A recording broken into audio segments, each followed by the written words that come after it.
It's working. we'll give it a second for everybody to roll in. Very cool, very cool. All right. Music looks like it should be a good volume. And I need to go over to YouTube and we gotta, one, make sure it's live, and then two, add a thumbnail. Because that's a thing. So we'll have fun with that. Find a cute thing from TFT set 10. We're just streaming in a new way this time, so hopefully it'll work out and everything. What's up, Emerald Dreamer? How's it going? Welcome. I'm gonna look up a quick image we can use as a thumbnail on the YouTube side of things.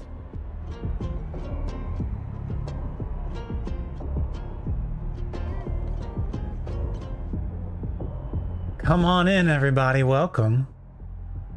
Let's look for something with Pingu. He's this really cute character.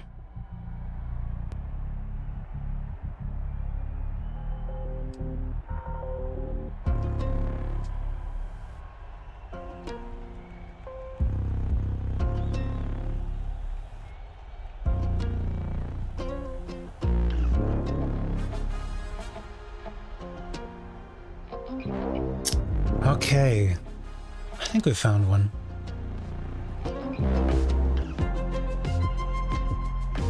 That's pretty cute.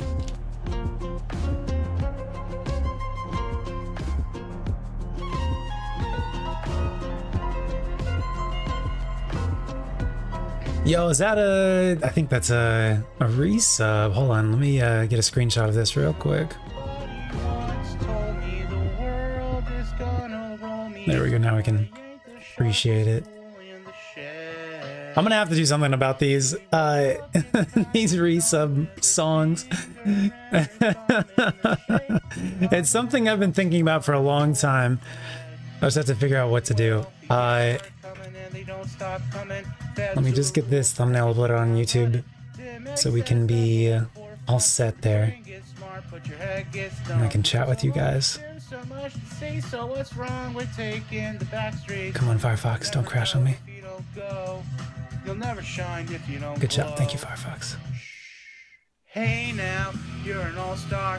Get your game on, go. Excellent, and I think I need to set up the game as actual TFT. I don't think it's done that yet. Yeah, it has not. There we go. Perfect. Hey, look Perfection. It's a wild DJ. Who's got What's up, J-Dub? ready for capture? Pokeballs, yes. What's up, everybody? All right, I think I've got the YouTube stuff done. We're just going to be streaming to YouTube and Twitch, obviously, as most of you guys are there. I'm not going to do Facebook and all that jazz. We're just going to do those two. All right. All right. Very cool. Hello, Razor Crank. What's up, dude? Thank you guys so much for being here. Welcome. So, hi. Big news. I have been selected for a tournament for TFT that starts tomorrow. And it's a game that I like just picked up in the last couple weeks. I think I played it a long time ago, like, I don't know, a couple years ago. And I just kind of got back into it over the last couple weeks and threw my hat in the ring for this tournament that's coming out. It's like, there's 3 different tiers. There's the pros, literal pros. Then there's like the advanced, and then there's the super casual. And I'm over here in the super cash. And basically, it's going to go for like 2 weeks, but it's a round robin. It's not really round robin, actually. The game itself is a round robin. Anyways, so I'm in this tournament. It starts tomorrow. It's a new season that drops tomorrow. The seasons are called sets. And so we're going to learn. There's like a test server version available, and that's what I've got loaded up here. That is basically very, basic 99.9% the same as what drops tomorrow. They're making like a few small changes. But that is what we're going to be doing this week and potentially next week as well, depending if I last that long in the tournament. So we'll talk more about TFT in just a little bit. But hello, hi, welcome. How are you guys? Thanks for being here. Does everything look okay so far? Is it all good? Is it all Gucci? Sound okay? Look okay? Let me just take a quick glance myself. Looking decent. Okay, cool. We're going through Restream. It's like a, as you would guess, a restreaming service. Since you can now officially stream on different platforms with Twitch at the same time. So we're doing actually horizontal on YouTube and Twitch instead of vertical. This is like, I think this is, I used to do it a way long time ago, back when I was like an affiliate before I became a Twitch partner. This is the first time in like 5-6 more years, so that's pretty exciting. How are you guys doing? Hello, welcome. J-Dub, thank you again very much for the tier 3 sub. Get your Pokeballs ready. What's up, Brainy? Where have you been? Bed's empty. No note. Car gone. You could have died. Or you could have been seen. I put a shirt on? When did I last stream without a shirt? Are you talking about the Instagram story I just put on? Okay, that's fair. That's fair. Hello, welcome. So, where have I been? We were doing YouTube videos for a while. Nikki, thank you so much for the resub. It's late for you, isn't it? It's probably getting like... Thank you so much for tuning in before you go to bed. 9 months, thank you, thank you. And Jada with the 37 months, over 3 years. Goodness. For October, I was putting up YouTube videos, which I think some of you guys saw for sure, because I saw y'all's comments there. Thank you very much. We're doing that, and then had some real life stuff come up and had to like take a break from that. I still have like at least two more videos that I filmed that are like scary games and whatnot. So at some point I'll get those up. We just had some real life stuff come up that I had to basically spend more time and energy on. And also still trying to get like a sustainable system going on here. So had to take a break from that, but you know, we're back. And since we're in like a gaming tournament, we're going to be streaming that. So I'll be streaming probably all this week. I guess I would stop streaming if and when I got not stop, but like for this tournament, we have to stream 50% of our games, at least 50%. I'll probably stream them all. I don't really care currently. And unless no, I guess that would be it. I was like, unless there's somebody else who's in the game who's like watching, but that's not like, you can pretty much see everything anyways that somebody's doing in the game. Anyways, I know a lot of you are not familiar with this game, so I'm trying to like stepwise be like the basic elementary when we get into it and stuff, but we're not into the game yet. So I need to like, I think there's a tutorial I can do that will help introduce the game to you guys. I think we streamed it years ago, but we haven't streamed it in a long time. So peeks at the puppers. Yes, we can do that. You guys want to come say hi? Yes. So here's Ricky. Let me go to this screen so you can see him better. Here's Ricky. He says he loves you guys and misses you terribly, but loves you very much.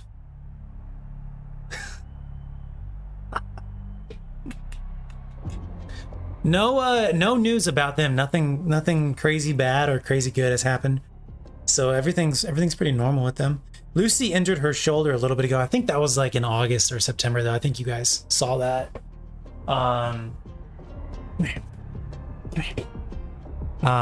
gotta pick her up differently so I don't be injured.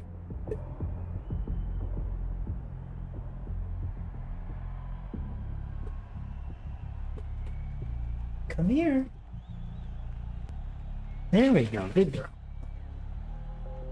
This is Lucy. She loves you guys very much as well. She loves our little morning walks. It's really safe around here and like not that many people living around here, so she gets to go on walks without a leash. She literally enjoys. And so she gets to like frolic around in the leaves and the grass. She seems to really enjoy it. So she's doing really well. Yes. Love you.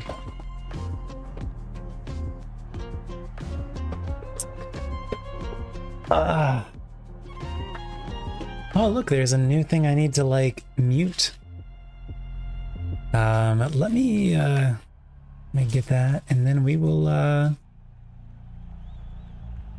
go to, so what do I gotta go to do this? Community? No. Content?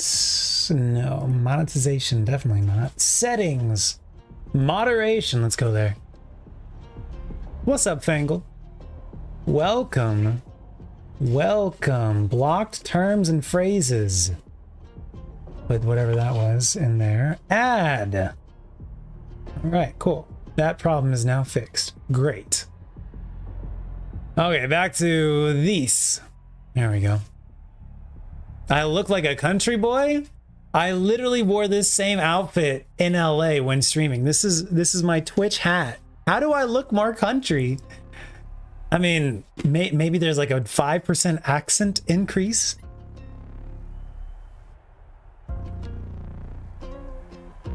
Yes, Ricky and Lucy.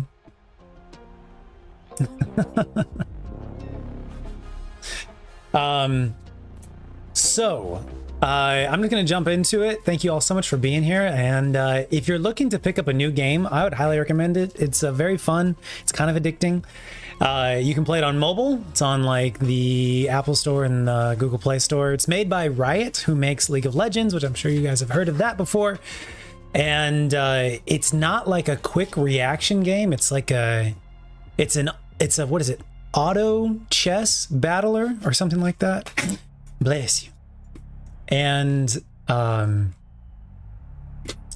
Janie, JW and Brainy over on YouTube as well. Thank you guys. There you go. That's your ship name now, I guess. It's a very fun game. You place characters on basically a chessboard, and they're characters from the League of Legends universe, and they kind of auto battle, kind of like the chess characters from Harry Potter in that one scene where like the chess characters are like battling each other. And you can buy items in like the shop and put it on the characters, and like there's only so many characters you can have on a board at the same time, and there's different synergies between the characters, your different units. So it's kind of like a logic game meets it's a strategy game meets like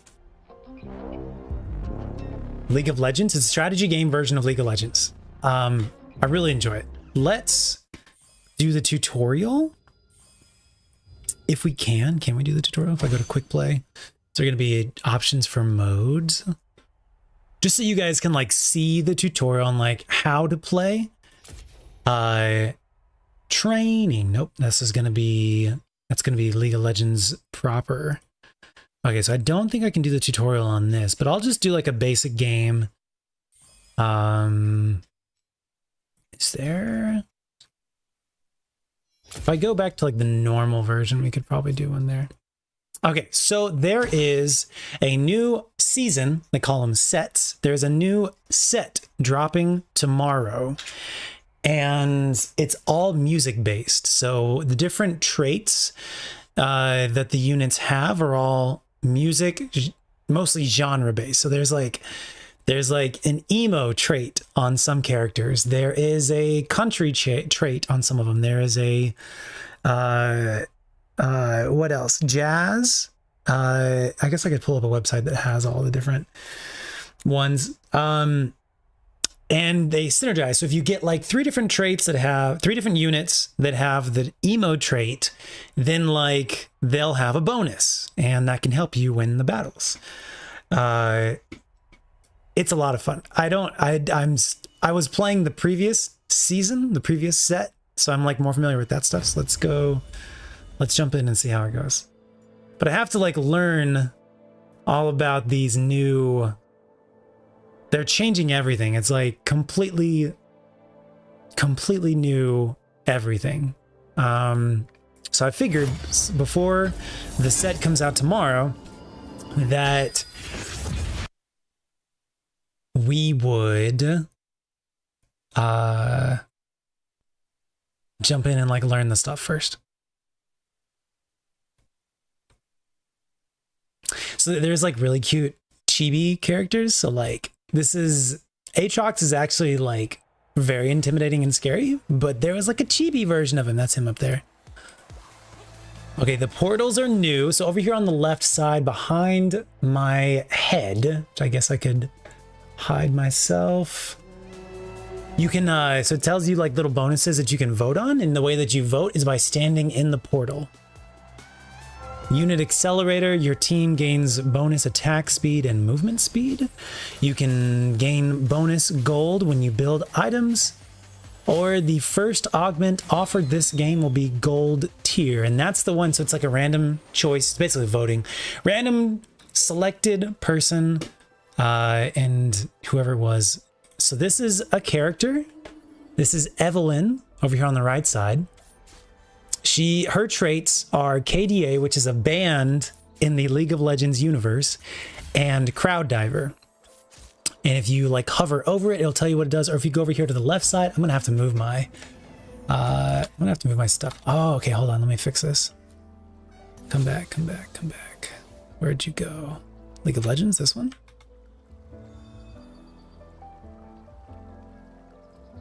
We'll get it figured out one of these days.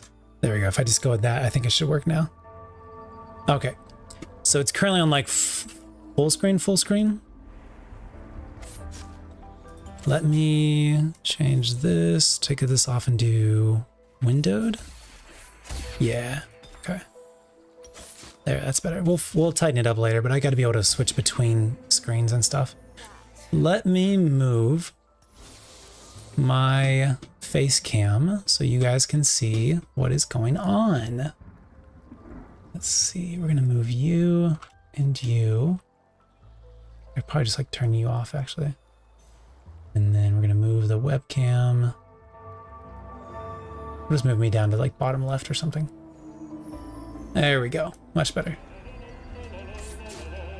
Who's that? All right, I can lock that in. All right, great. Winter Snow Shovel, thank you so much for the 9 months. Appreciate it. Okay, we're gonna select our augments. This happens like at stage 2-1, which is like early on in the game. You pick an augment like 3 or 4 times through the game. It's basically another bonus you can get. Pumping up 2, your team gains 8% attack speed, and each round they gain 1% more. You can do Jeweled Lotus 2. Your team gains 15% critical strike, and their abilities can critically strike, which is really good. Attack speed and critical strike are both great. Best Friends 2. Adrian, what's up, dude? Units isolated in pairs gain 15% attack speed and 20 armor at the start of combat. I'm going to go with the critical strike and abilities because I usually would build into that anyways. So if I buy this, so I just bought a headliner type. I just went ahead and bought a random one so that we would have another 3 unit and fill out our... Okay, so as you can see, the units kind of battle each other automatically. I'm definitely going to lose because I was like not paying attention for the first little bit. Thank you, Adrian. So yeah, I got into this TFT tournament. I should probably like make a command that like explains it, but basically got into this TFT tournament. Starts tomorrow. And we're jumping in to try and learn everything we can about it. Are you sick, Brainy? I'm sorry, friend. Hope you feel better soon. So these little things that dropped during the first couple rounds, those were against like bots, basically, not real players. The other people on here on the right side are players, but those little creatures in the very beginning, those were bots, PvE rounds versus basically.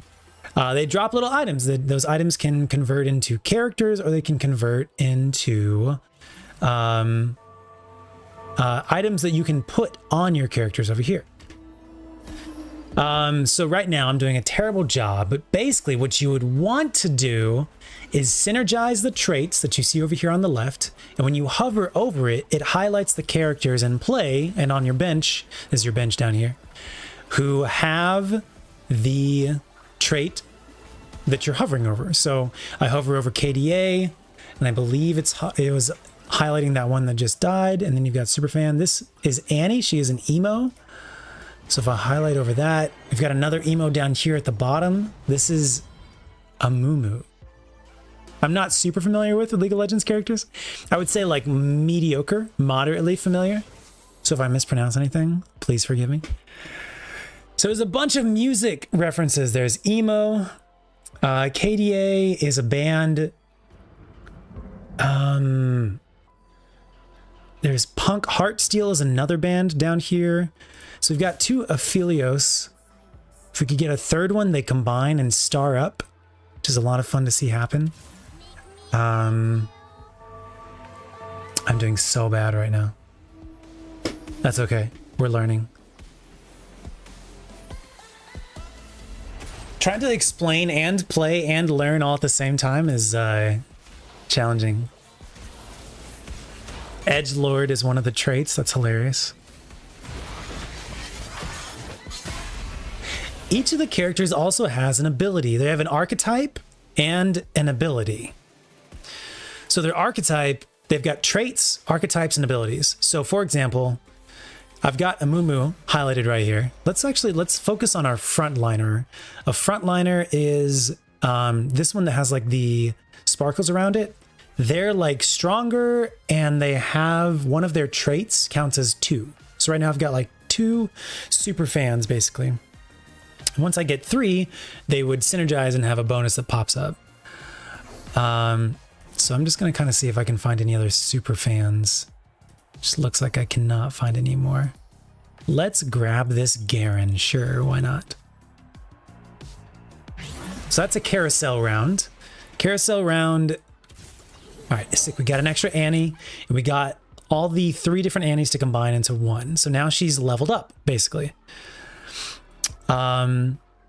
So I guess there's like 3 different types of rounds. There's the PvE round where you just fight against the easy bots. Then there's the PvP rounds where you're playing the other characters and the other players. And then there's the carousel rounds or the portal rounds, both of those, where you can choose something, whether you're choosing a character with items on it or you're choosing a portal, which will give a bonus or like a unique situation to the rest of the game. So I'm playing another character right now. And as you can kind of see, they've got health bars, which are green or red for the enemies. And they've got like a little blue bar that kind of builds up below the health bar. And that is the mana bar. You get mana from attacking or from getting attacked. And the amounts are different. And once your mana bar hits full, then you do your ability. Thank you, Adrian. See you later, bro. What's up, Fuzzy? This is going to be season 10 or set 10. I think if you played season 3 or 4, maybe 5, there was like the chosen mechanic. I don't think I played that, so I don't know about it. But what I hear is that the headliner mechanic is basically the same thing as the chosen mechanic, but slightly different. So you've got like one unit that's like more powerful than the others, but you can only have one at a time. So right now, for me, that would be my Lilia is my headliner.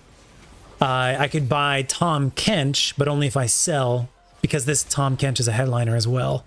But also only if I sell my Lilia, I would get be able to buy the Tom Kench. We're totally going to lose this game, but that's okay. We're learning and I'm explaining and we're getting everybody up to speed. So this is another PvE round.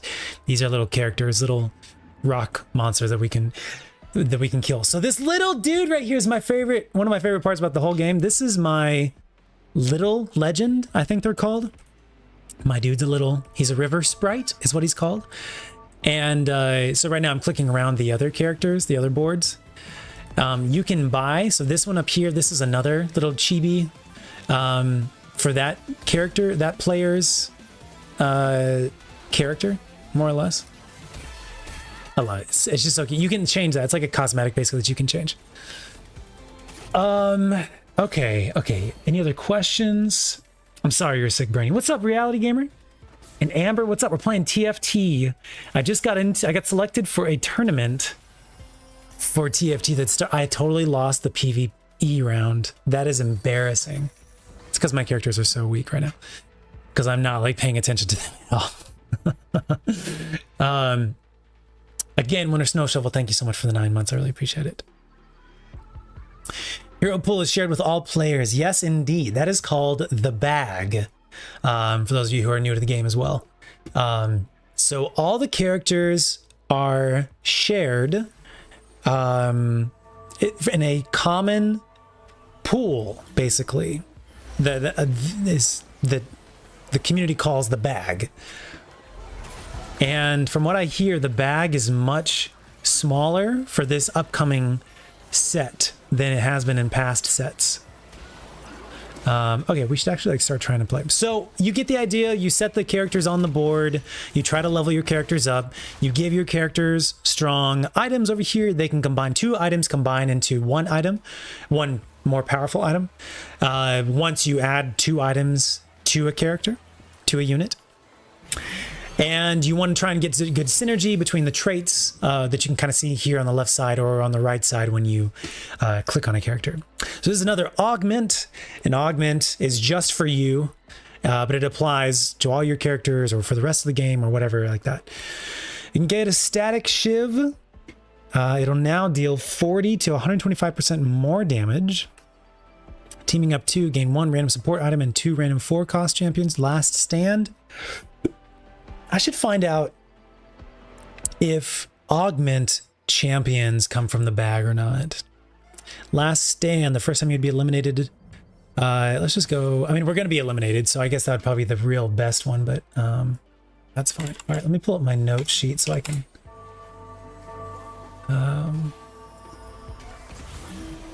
jot down that question. Are champions from augments, e.g. gain 2, what was it?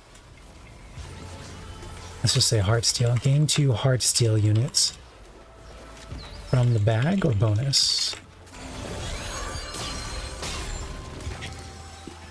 So once I lose every single round, every time the round is over between the 2 players fighting each other, what is this called?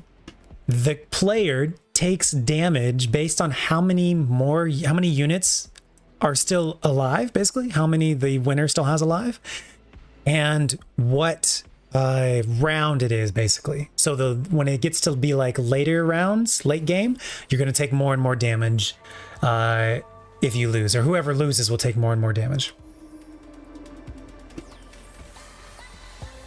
Aw, happy to be here for you, Nikki. Little Legend, thank you. Yeah, I like remembered that name and then I forgot that name. Standard TJ brain, but that's okay. So let's.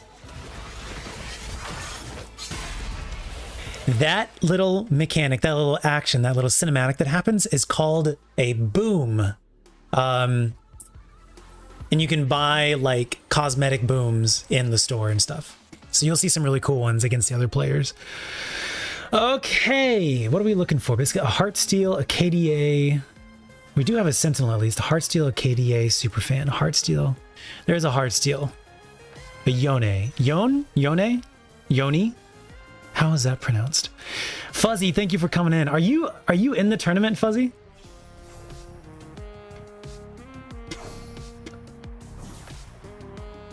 Okay, we got. You're not okay. Your username was similar to someone else I saw in like the on the list. We got a static shiv. We should give it to somebody. Usually you would give it. Who would you normally give a static shiv to? I'm gonna guess you would give it to a magic something because it does magic damage and it reduces magic resist. So I'm gonna give. And it also increases attack speed. So I'm going to give it to a magic. I bought the unit and then I didn't put the unit on the board. Fast attacker. How do I tell who has fast attack? I would guess a Reaper has fast attack, right? She definitely doesn't have slow attack. I guess I could have given it to like my headliner, I guess. Go, Annie, you can do it. She couldn't do it. I'm gonna start making. I'm gonna dive all into like the spreadsheets and everything for this. It's gonna be great. Okay, now I've upgraded so we can actually get That was awesome.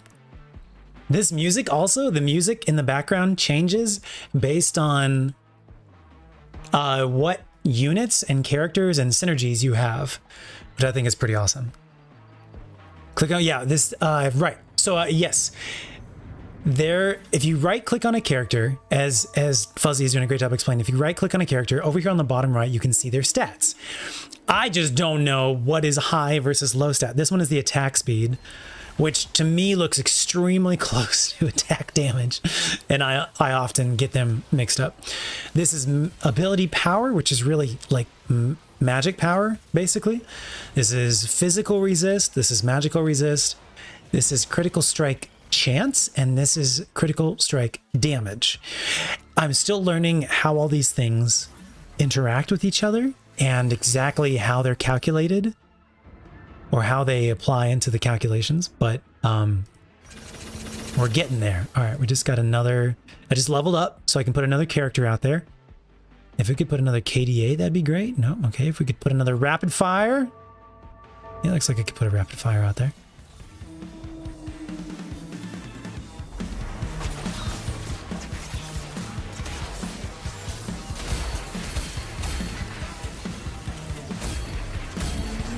All right. One of my favorite things about this as well, if you click over here on the top right, this little swords icon, you can see who did the most damage, or if you go down here on the bottom of this window, you can see who deflected or blocked the most damage, and then you can see who did the most shields or healing. So for me, that really helps with like deciding who is doing well on my team, basically. So Evelyn's doing well, even though she's like a tier 1 and yada yada, she's doing well. Evelyn, Yone? I'm gonna go with Yone. Those two are doing really well right now. So I would give like units to the two of them. I'm just gonna go ahead and toss this onto her. I have no idea what she does, but let's see.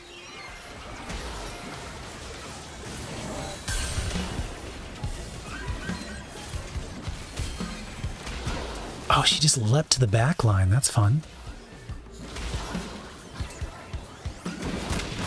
Okay, we got a tier 5 Yorick here. I do not know what Yorick does. Also, that name is hilarious because Shakespeare. I didn't even know that was a character in League of Legends. Heavy hitters, your units with at least 1500 max gain attack damage and ability power. That would be pretty good for later on. If you have 3 more champions in the same row, I think right now we're getting trounced, so it'd be good for us to do a better job with that. You're an attack tank, you're a magic tank, and you're attack fighter. Sounds good. You could go up front. I'm fine with that. All right, this will be our last round because we're about to run out of health, as you can tell on my little Legends health bar here. We've got like 2 HP left. Technically, we've got literally 1 HP. We're down here at the bottom. Anything else that I could do, should do? Let's give Yone no, that's not for Yone. Sure, you can have that, Yone. I believe in you. Yone is going to carry us right here.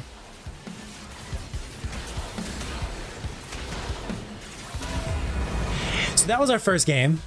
And it was good. It was good for us to just jump in and learn stuff.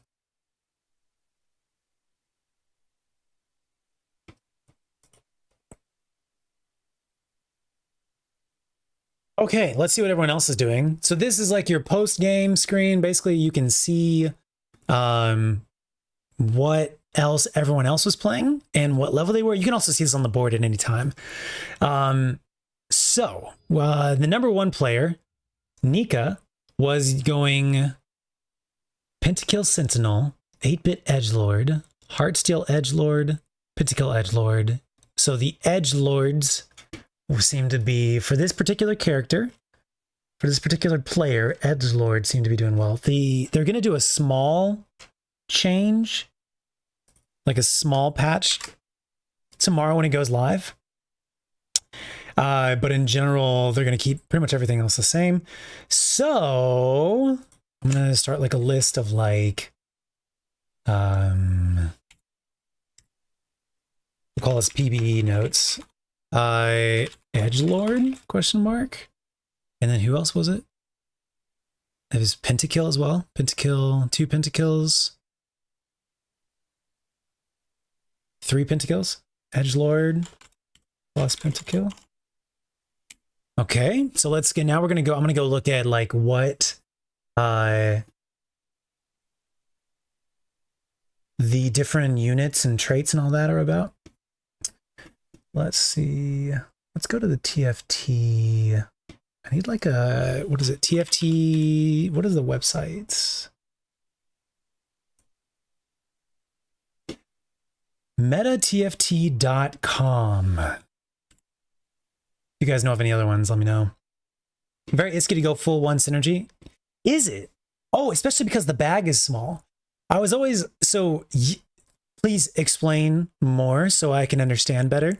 In 9.5, the previous one, the one that's still active as of today, when I was first starting out, just like learning like 2-3 weeks ago, when I leaned more into 1 synergy, I would do better.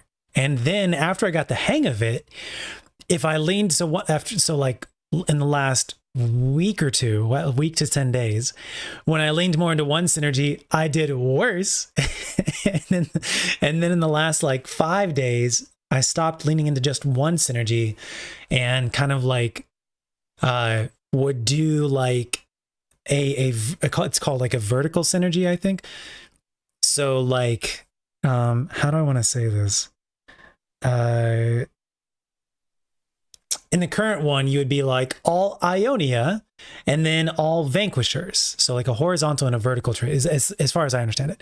And that seemed to do pretty well because it was like you could branch out and have like a bunch of different types of characters while still getting synergy. And then like at the cross section of that, you would have one character who's like super strong. So that was the previous season. For the next season, because the bag is smaller and there's much fewer duplicates of units and people are going to be fighting for the different units, if even one person challenges you on it in like tier 4, tier 5, the like higher level units, you will not be able to fill out very well, or like, 2-star or 3-star your higher level units. So you can't put all your eggs in one basket for sure. And it'll be very, interesting to see like what happens with this next one, this next set, basically. Fuzzy, thank you for coming over from the YouTube side. Appreciate that.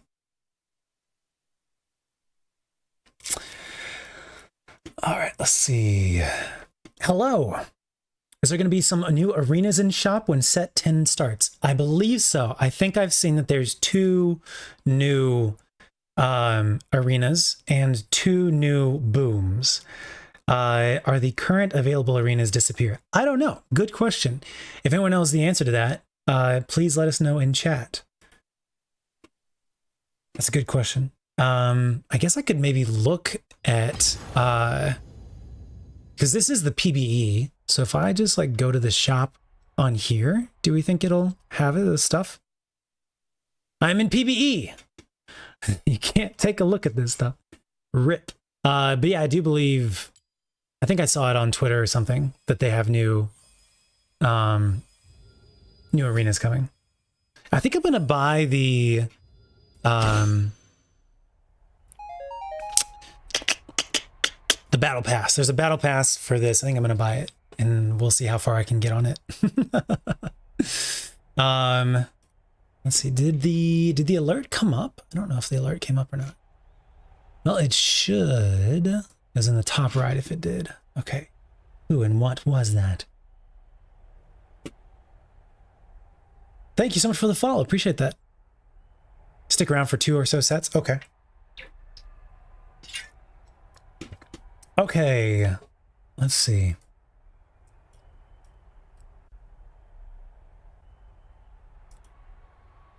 I think I just pinned something accidentally.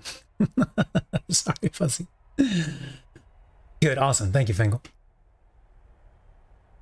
Let's see. I'm going to pop out chat so I can just see it always. There we go. Okay.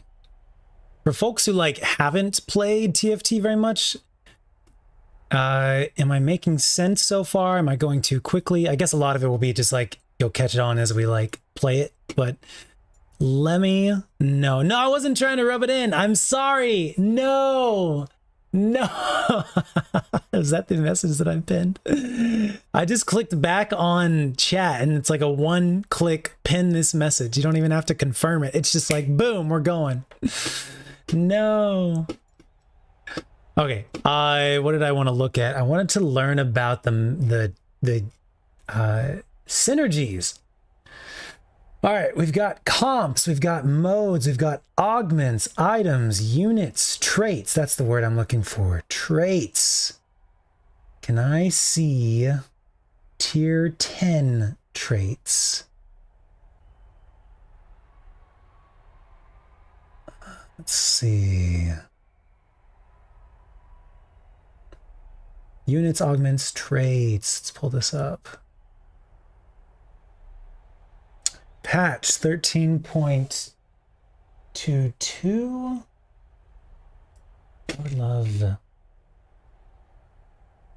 PBE comps, team builder. All right, maybe if I go into this, learning, I'm on the metatft.com to learn, but my brain is, let's do TFT. Oh. tftactics.gg. I think that was the website I was using previously, and it was kind of helping me. Champions, meta, item builder, team builder, database, origins? Was that what it was called previously? There we go. All right. Should I pull this over? Let me pull this over so you guys can see this. You're not just listening to me. All right. So here is the origins for this next set that comes out tomorrow. So one of them is 8-bit. The first one is 8-bit. You gain 5% attack damage and begin keeping score. I remember this one was kind of strange. Okay, I'm going to zoom in so much. And it's going to convert to like mobile version. There we go. Is that too much? I think that looks pretty good for you guys. Okay.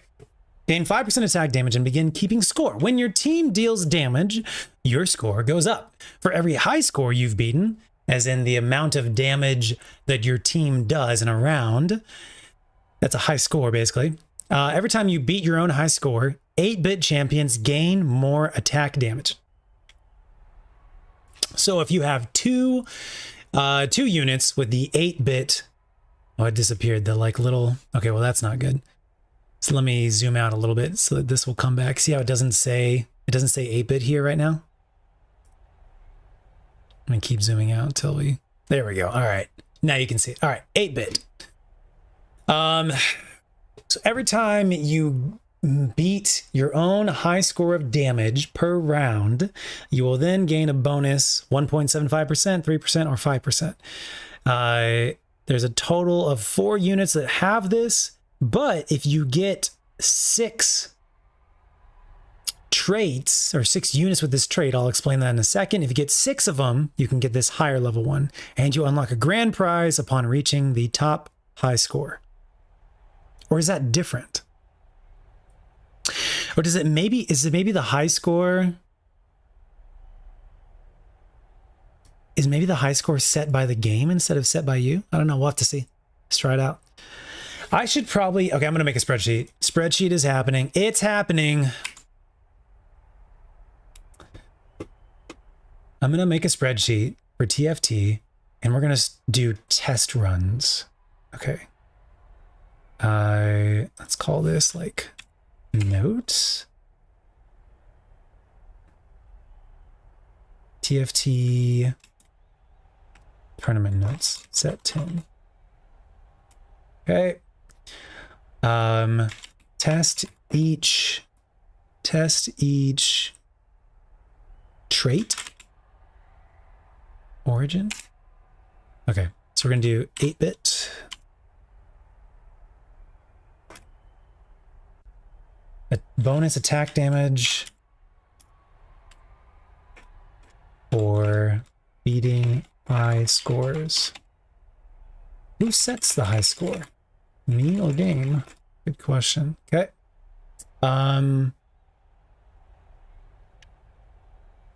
Sounds good, Charity. Stagger your damage to keep getting the bonus. Yeah, well, I think yes.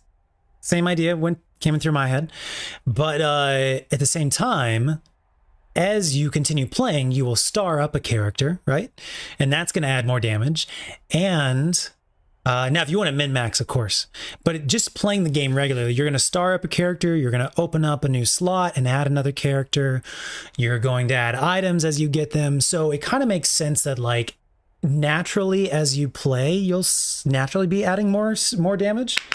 So it shouldn't be that difficult. But yeah, if if you really needed to, like, I guess maybe if you knew you were going up against someone who's weak, then you could like throw a little bit, just a little bit, and like put your back line on your front line so that you don't like create a disgusting high score that you can't beat for like 3 or 4 rounds. Maybe, I don't know. I don't know. But I just think naturally, like playing, you're going to actually add more. You're going to get augments. You're going to get units or unlock, spots on the board. You're going to add items. You're going to star up. So I think like naturally it's pretty effective. Anyways, so that's one of them. The characters for this are Caitlyn, Corky, Garen, and Riven. I think I've been hearing good things about Riven. I could be totally wrong on that. What is the grand prize? Also, that's another question. What is the grand prize? So the way that you can get 6 characters is there's a way to add traits to units, and your headliner counts as an additional unit for a certain trait. So let's say our headliner was Riven, who is both 8-bit and edgelord. Now, either when she shows up in the shop as a headliner, it's a special type of unit, basically. You can have normal Rivens and headliner Rivens. You can have normal Annies and headliner Annies. So if you get a headliner in the shop, one of their traits will count as 2 instead of just 1. So like it would be either 8-bit or edgelord for Riven. So that is one way to add an extra count towards a trait. So let's say like this Riven had +1 for the edgelord, or +2, or however you want to think about it. She counts as 2 edgelords, which is such a funny out of context phrase to say. So, and then you get all these characters. You'd be above 4 characters on the board. For 8-bit, you would be 5. So if you could get 1 more, you would be able to count as 6 and get this like this power boost, basically. I don't know. In the previous sets, they would have spatula plus item, and that would count as like a way that you can create an emblem on a character or create a trait on a character and that doesn't naturally have it. So like, let's say it was like a dagger. You can do like spatula plus dagger on Annie, and then she would get the 8-bit trait and count as another additional unit for that, and you would get 6. I don't know if they're doing that. I know that they're trying to be a little more restrictive with how you can get extra traits. So we'll have to see how that goes in this set. There's always going to be a spreadsheet. You're right. How'd you know? You're right. Okay. Another trait is country. When your team loses 40% of their health, a dread steed charges onto the battlefield and empowers your country units. Each country's star level increases its health and attack damage. So basically, country is win 40%, gain health, units gain a health and attack damage. Now, attack damage is just physical. It's not magical. Attack power is magic power. But it's just going to be your country units. So, because sometimes a trait will empower all of your units, whether they have that trait or not. Like last season, it was, I think, Invoker gave, was it Invoker or Bruiser? It might have been. Anyways, a few of the traits empowered multiple characters. All the units, not just those units. One of them was like, all of your units have 100 extra health. Specifically, Bruiser or whoever Bastion units have extra whatever. So it's important to note, like, if it's a universal boost or if it's just those ones. Dreadsteed, Midnight Dreadsteed, Infernal Invocation Dreadsteed. So it just changes what level of Dreadsteed, which of course changes how much health or attack damage. This is Katarina. This is... Okay, that's interesting. So take a look at this. This is probably important. And I could be wrong about anything I'm saying because I'm so new to this game. Anything I'm saying, I could totally be wrong about.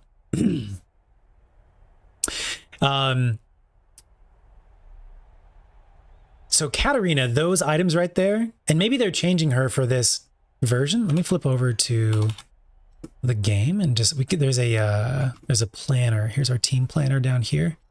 So if we find Katarina, in the previous set, she was magic damage. And so they have magic items on here, on her, on the website. And I'm just wondering if she's still magic or not, because her boost, let's take a look at this. Hard to tell. I don't think I can tell right now. Okay. So those are magic items, but this boost increases attack damage, which is only physical damage. Magic damage is the opposite of physical damage. So, all right, we just got an alert that we got. Oh, I think the game finally just finished. The game that we left just finished. So that's very interesting. Question. I'll put that down as a question. Katarina is magic or damage or physical? Magic or physical? Does she get magic power boost? Question mark. It wouldn't be very smart to go Katarina if this boosts her physical damage, because that's only going to be her auto attacks or her basic attacks, not her super powerful abilities and stuff. But they could have changed it. They could have changed all the stuff. I don't know these things. I'm learning. All right. The other characters are Samira, Tom Kench, Thresh, and Urgot. I've never seen Urgot before in my life. I'm gonna have to learn about that character. Okay, cool. Next one is Disco. Cat is usually physical. Really? Because last season she was magic. That's fascinating. All right, cool. So maybe they're taking her back to. It would make sense for her to go back to physical. Disco.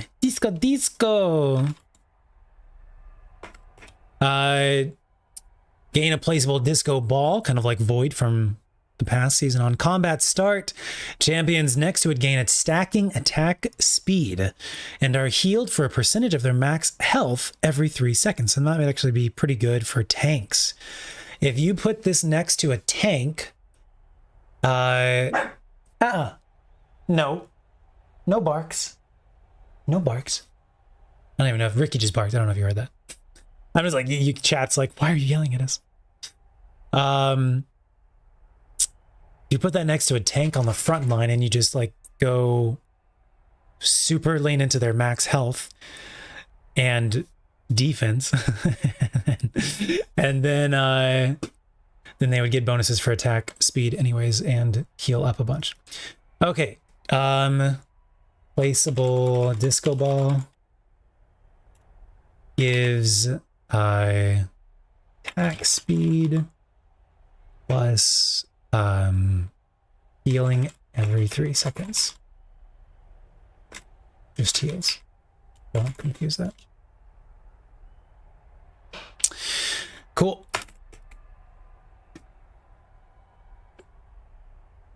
Someone might get in trouble. Yeah, disco sounds pretty good. 8% attack speed, 3% health. 10% attack speed, 4% health. Gain another disco ball. Can you double stack it?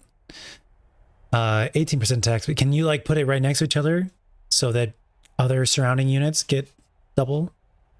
Does that work? It's a hexagonal chessboard. Could you even Yeah, if you positioned it very specifically, you could get some overlap there.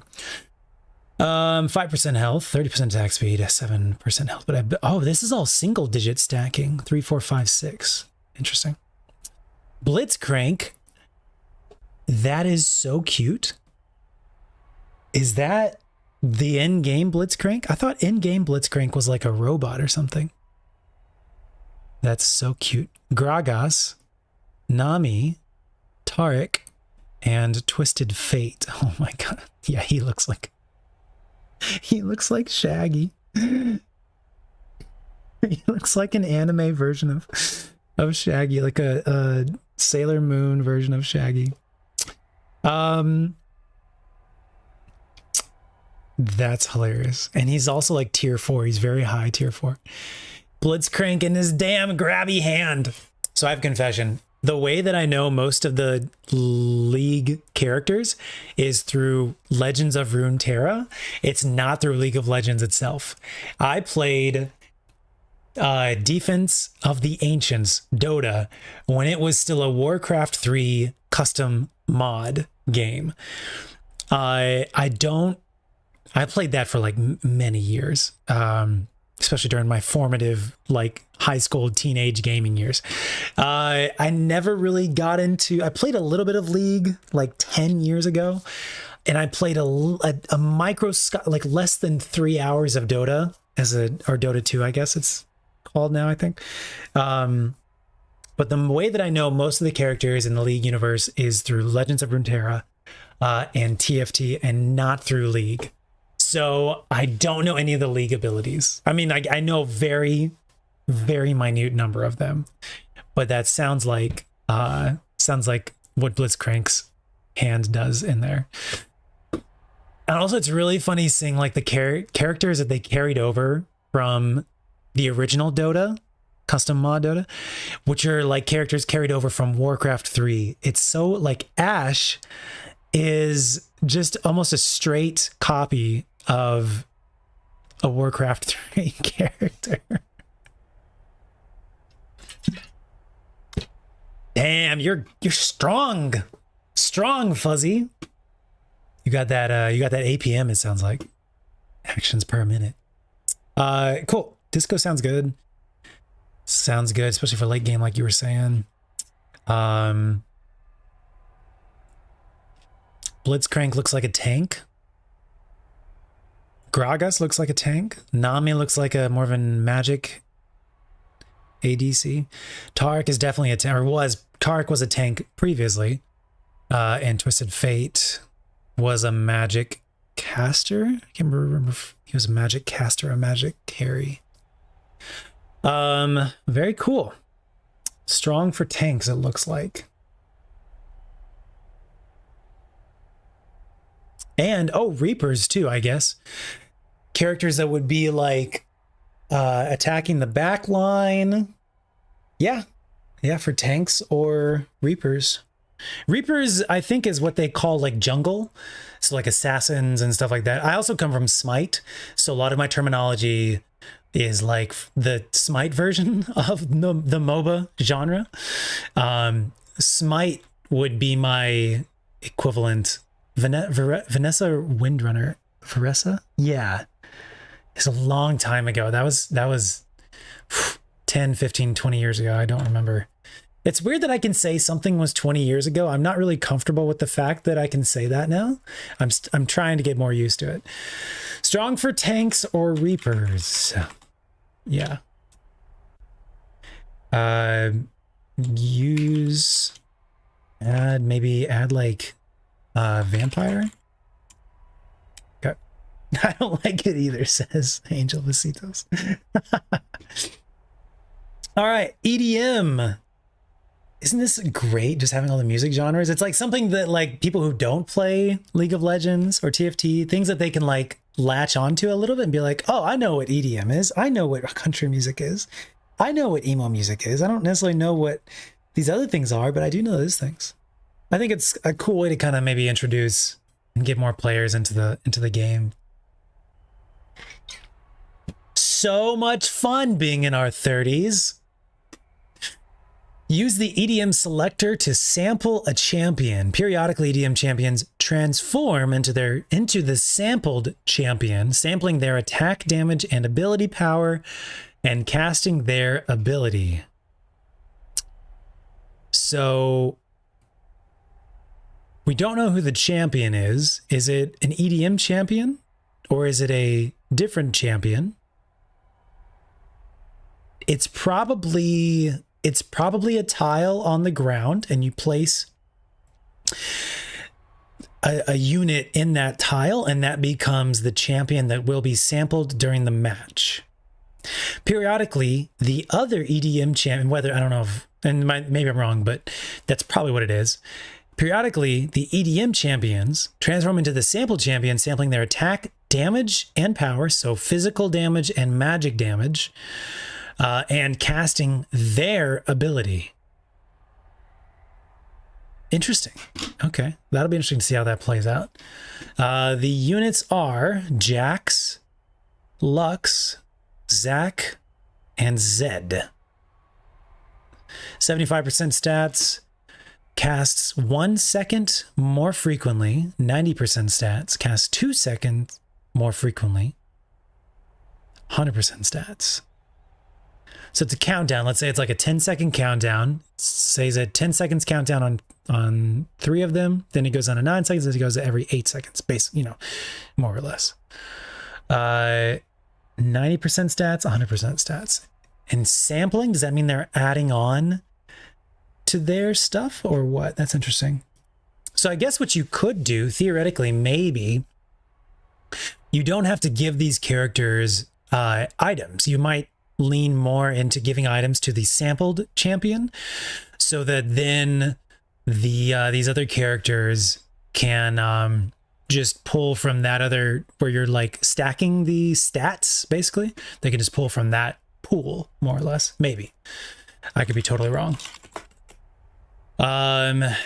Sampled champion, EDM units, gain 75% plus of their stats and cast their ability. Whose ability? Are EDM units adding to their stats or swapping? Not really swapping, but you know what I mean. All right, cool. Next up, Emo. Sample champ should have a burst ability. Probably.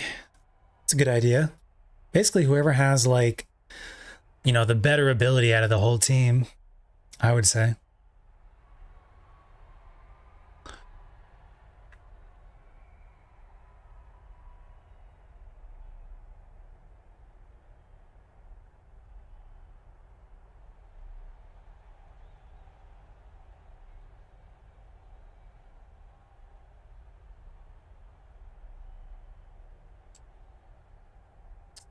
All right, Emo champions have reduced maximum mana, which is good.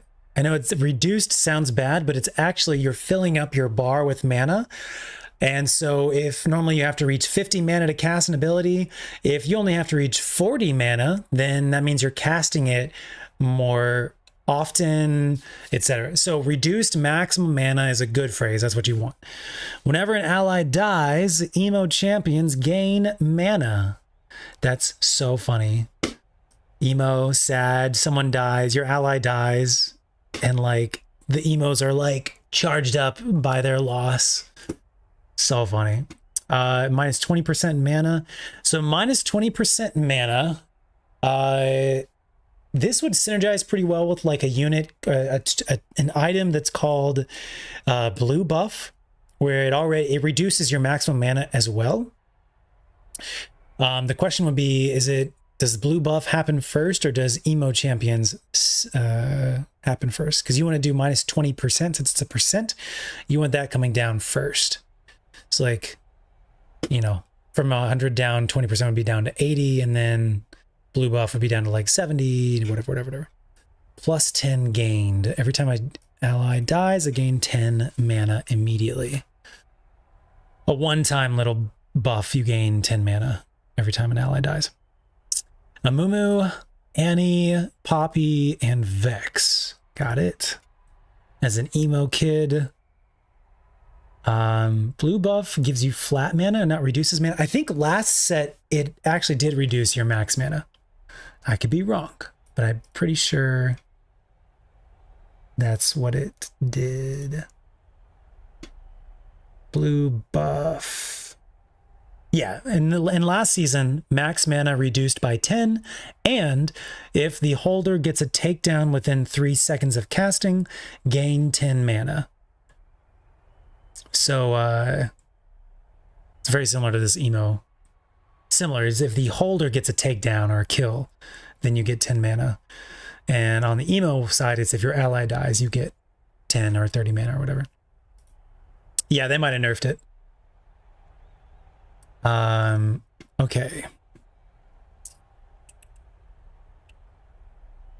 Very cool. Minus 35% mana plus 40 gained. Emo champions gain 50 attack power. It's pretty strong. All right, emo. Reduced max mana.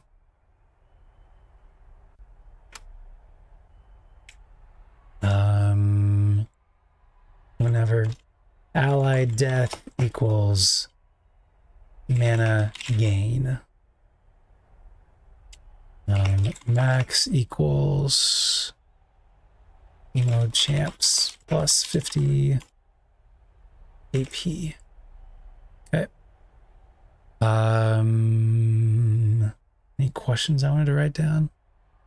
Not that it really matters, but which happens first?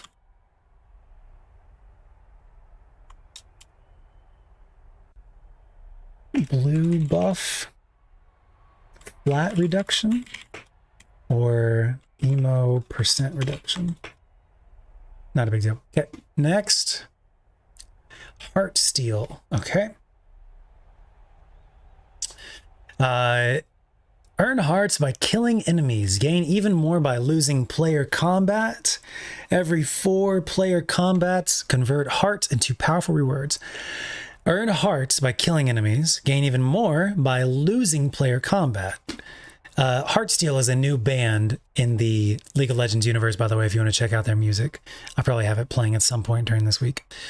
I thought it was a metaphor or like a different name for love metal, which is an actual genre of music, but apparently it's not. But I think it's similar, right? Heart, steel, love, metal. You get it. You see where my mind was going, right? You see it.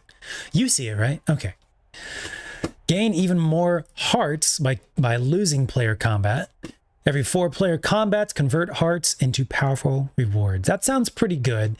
Previously, so last season, what was it? Piltover had this mechanic where like when you lose, but it was only when you lose. When you lose, you gain, like white points or black. Let's say like you gain A points. The letter A. You gain A points.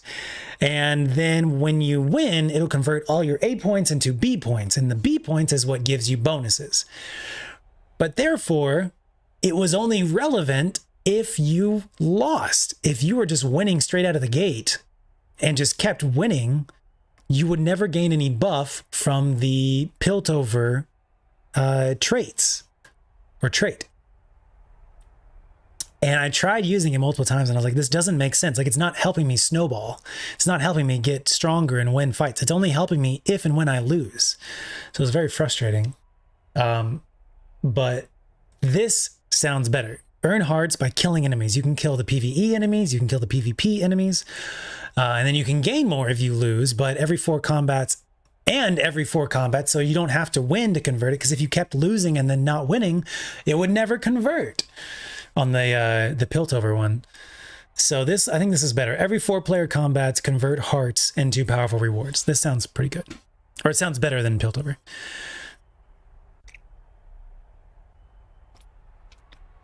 That's okay. We can help tell you more, Charity. It's we're just kind of going through what the new traits are right now. It's fun. It's very fun. We've only done a couple so far. There's 8-bit, country, disco, EDM, and emo so far. You could definitely get an early lose streak with this one. Yeah, that'd be a good strat if you wanted to throw for the early bits. The number of hearts you gain increases for each Heartsteel member in play. Now, does that... It's probably just for these right here. Okay. The characters are Aphelios, Ezreal, Kayn, Cassante, Set, and Yone. Am I saying that correct, by the way, Fuzzy? Yone? Okay, so let's jot this down onto the spreadsheet. Heartsteel. Let's see. Gain hearts. Convert to... It says powerful rewards. What are the powerful rewards?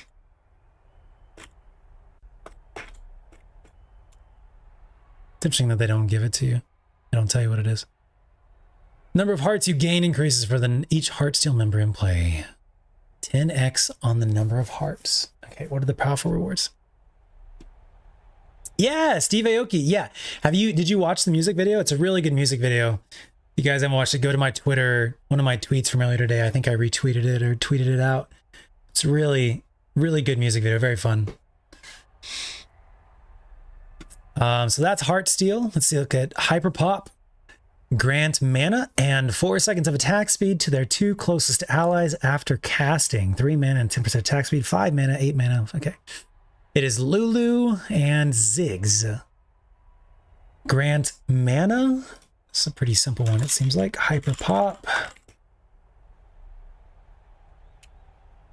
Mana. Closest allies to Hyper Pop get mana and attack speed after Hyper Pop casts ability.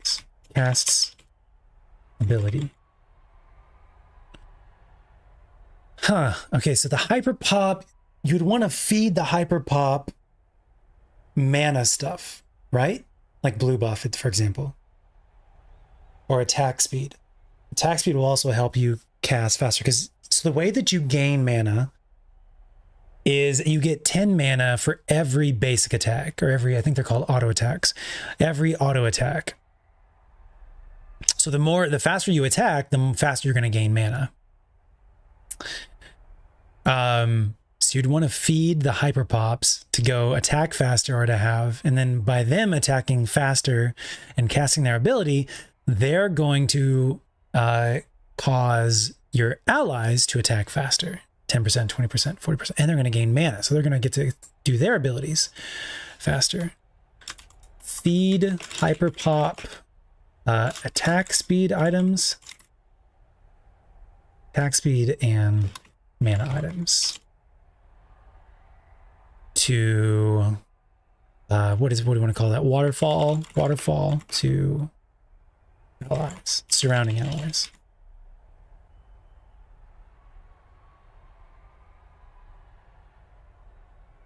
I said 2 closest allies. That might be important to note.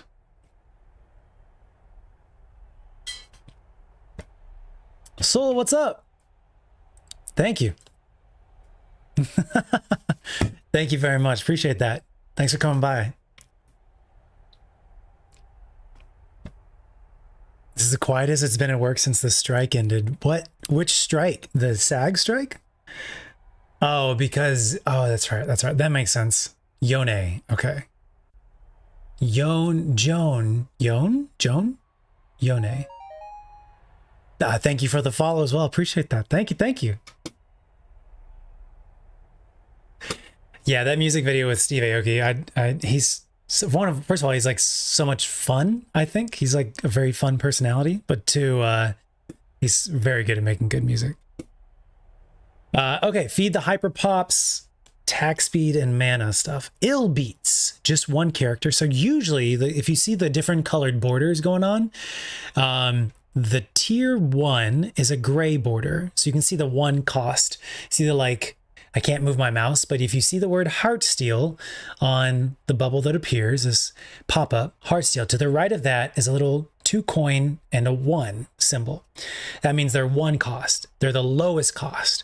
So this is Cassante. Cassante last season was a 5 cost, the most expensive.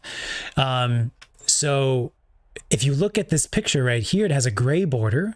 That's tier 1. Tier 2 is a green border, I believe. Yes. Tier 3 is this blue border. Tier 4 is a purple border. And then tier 5 is the gold border. That's how like rarity works in this game. So this, what you'll see a lot of the time is that the tier 5 units will have their own trait that no one else has. So ill beats, which I think is Illowai, ill beats. Her special trait basically is gain 2 to 8 placeable spirit tentacles based on Illowai's star level. Placeable spirit tentacles. Got it. Okay. I probably don't really need to write this down, but we might as well. Ill beats, Illowai. Am I pronouncing that correctly, by the way? Please feel free to correct me.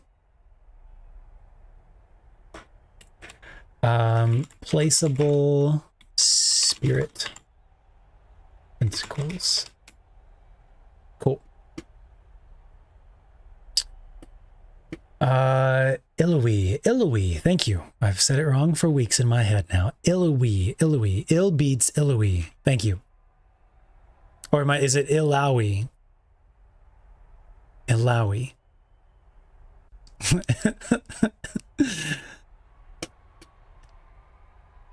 Illawi. Thank you. Thank you for keeping me.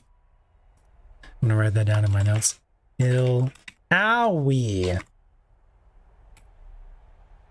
Appreciate y'all.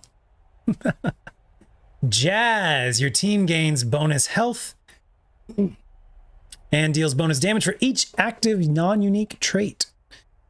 Okay, this is interesting. So it's gonna give your whole team a bonus health, and it's going to give your whole team bonus damage, and it's going to be based on non-unique traits. What does that even mean? Does it mean that like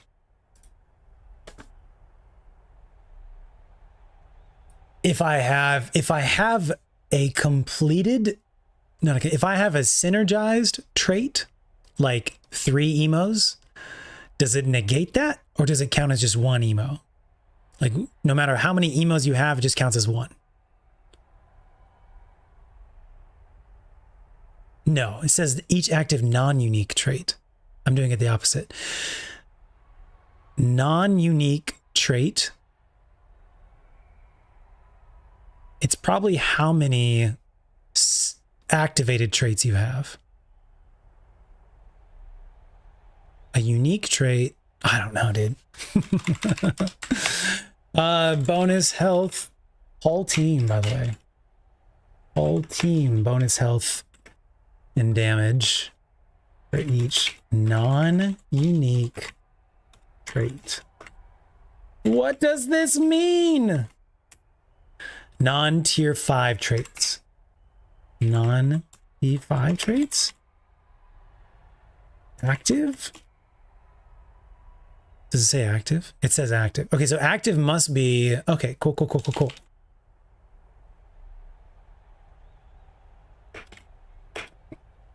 Active meaning activated. Okay, cool. I think I get it. I probably don't, but I think I do. And that's what matters. Right, guys?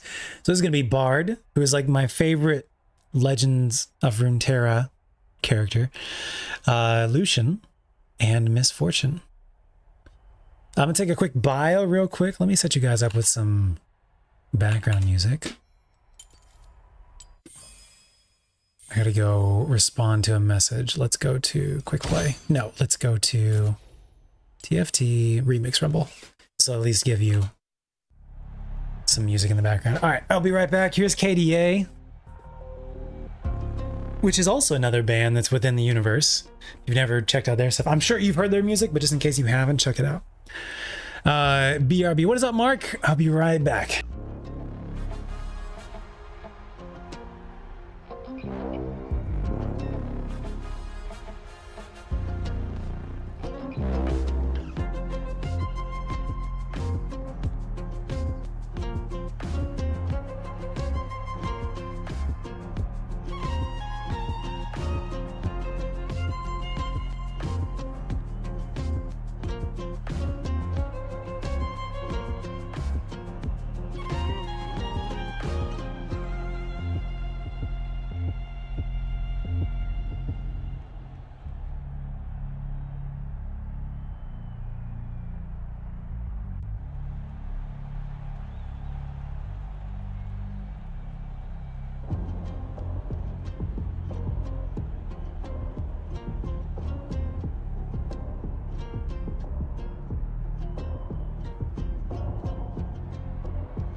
All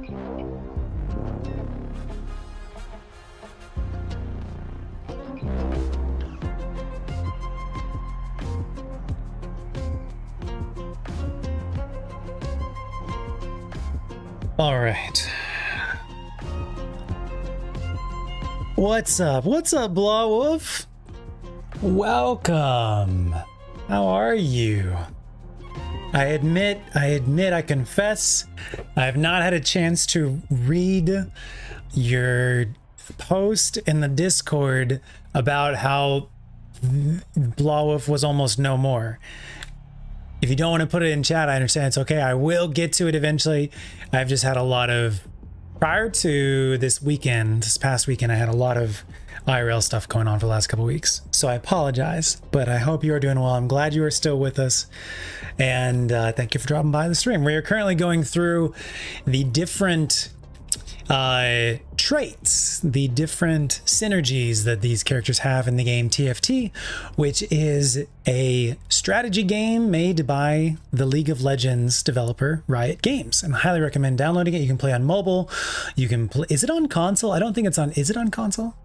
I don't think it's on console, but it might be on console. It is also definitely on PC and maybe Mac. I guess I should learn these things. I'm learning so much right now. Brain, like just throwing as much information into the brain as possible. I am glad you exist as well.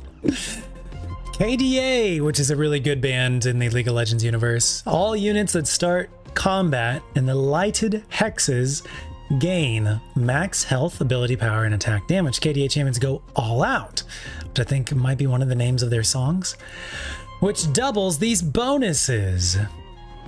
Can we put on like a, there is actually, isn't there? Let me pull it up. There is a Riot playlist. There's like a Riot account on Spotify.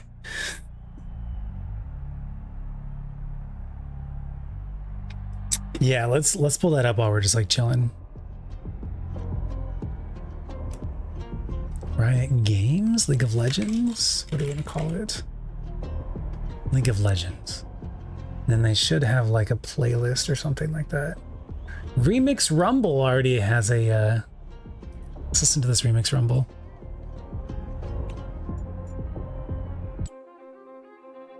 This is the Remix Rumble song. Remix Rumble is the name of the next set, the next season. This is the Steve Aoki remix.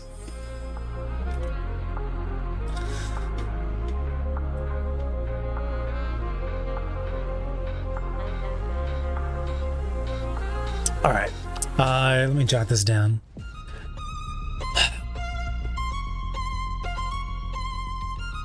All units that start combat in the lighted hexes gain max health, ability power, and attack damage.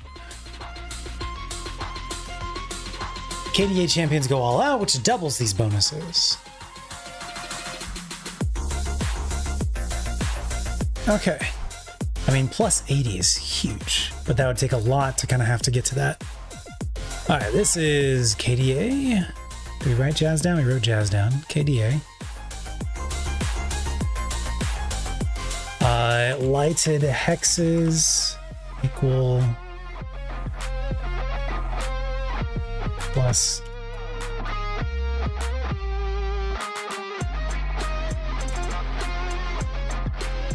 additional max health,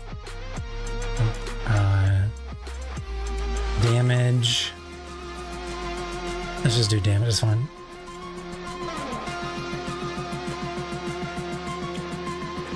KDA units get double the boost. Okay. 10% max health, 10 AP. Units are Ari, Akali, Evelyn, Kaisa, Lilia, Nico, and Seraphine. Make your carry a KDA.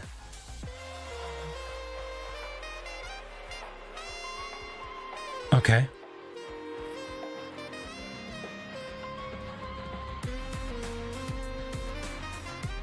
Could these be ADC? Okay. Next up, we got Maestro. I love Jin. I love Jin. I love Jin in Legends of Runeterra. I love Jin in this last season TFT. Jin has an attack speed of 0.9, which is pretty high actually, and converts 1% bonus attack speed into 0.8% attack damage. Interesting. So if you, does his attack speed stay the same no matter what? And then if you go over it, it converts 1% into 0.8%. How does that work? I'll have to find out. While conducting, Jin's rifles fire at the same rate, and he gains 10 mana per volley. Conducting is probably his ability. Every fourth volley deals 200% damage.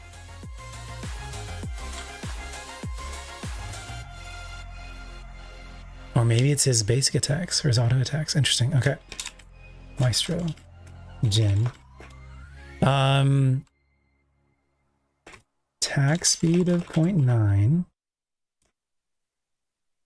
Convert 1% bonus attack speed into 0.8% attack damage. What the heck does that even mean?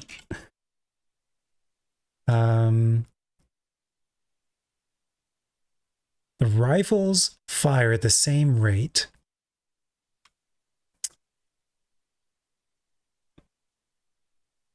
While conducting, gain 10 mana per volley. Every fourth does 200% damage. What does this mean? I have to try it out. Fun song.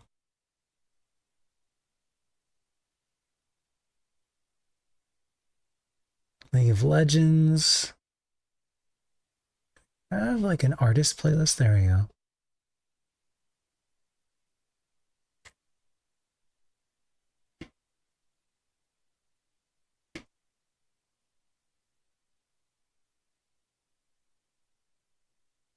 Let's play this one right now. Or just chilling in the background. Unless it's too chill.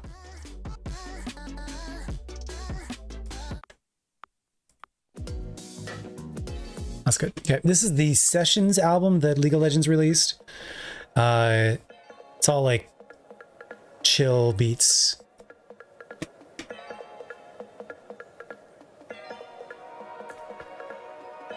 Plus the attack speed synergy award. Work on your music. Wow. Thank you. Mix Master. The Mix Master chooses a mode to modify their attacks and ability. This is Sona. She's a tier 5.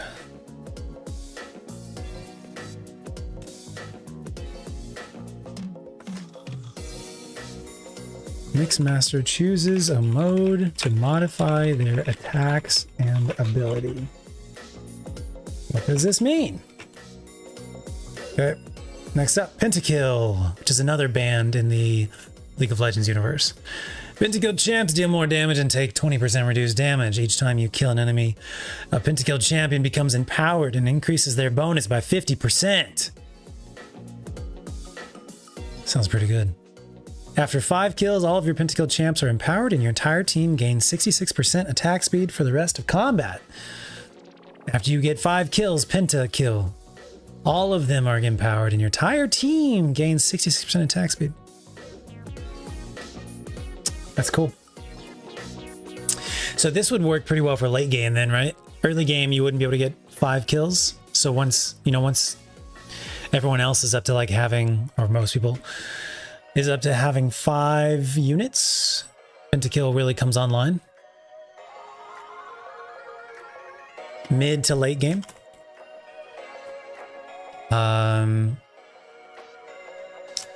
PK champs.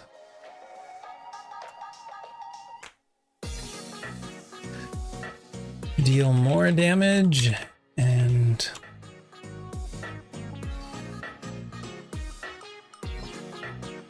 take 20% reduced fixed damage. On every kill, a PK champ gets empowered equals 50% bonus. 50% bonus, 50% bonus. Increases their bonus by 50%. 50% bonus, yep.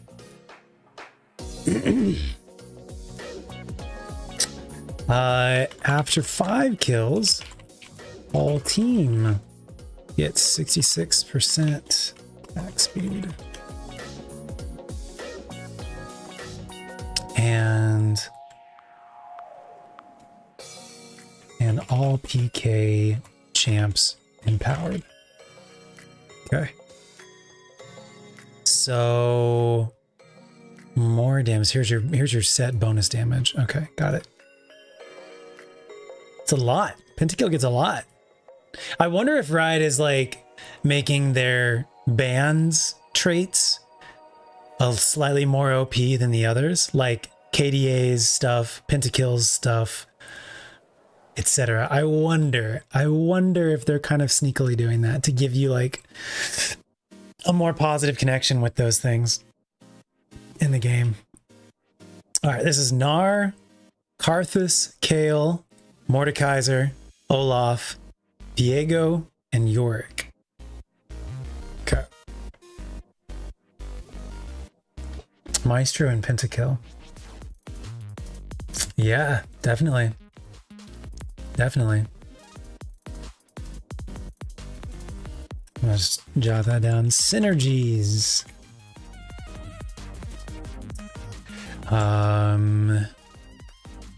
Pentakill plus Jin. Huge. What? Attack speed?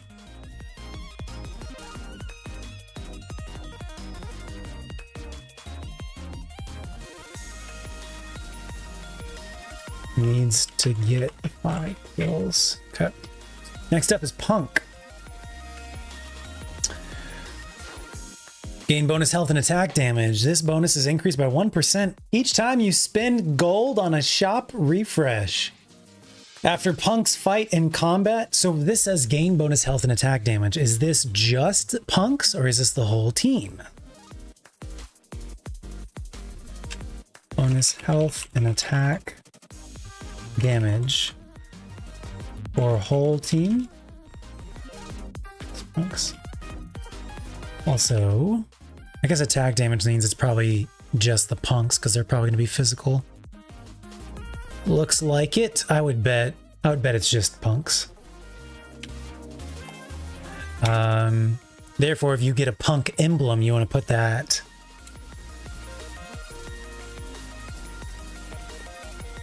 a physical damage champ. Else you're going to be not helping your magical damage champ. This bonus is increased by 1% each time you spend gold on a shop refresh. After Punk's fight in combat, your first shop refresh costs 1 gold and grants 3%. After Punk's fight in combat, your first shop refresh costs 1 gold and grants plus 3%.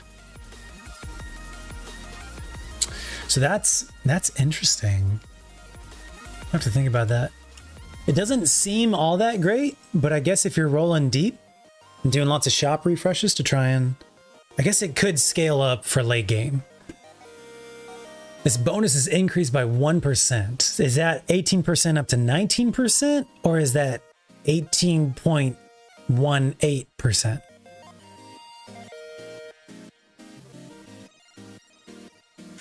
It's probably the latter. I'm going to say punks get 180.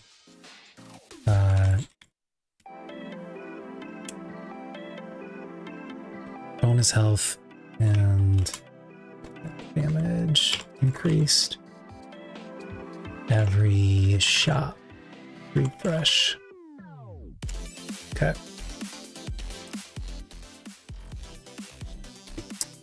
Man, my ADHD I get so distracted when I hear music playing that I don't know.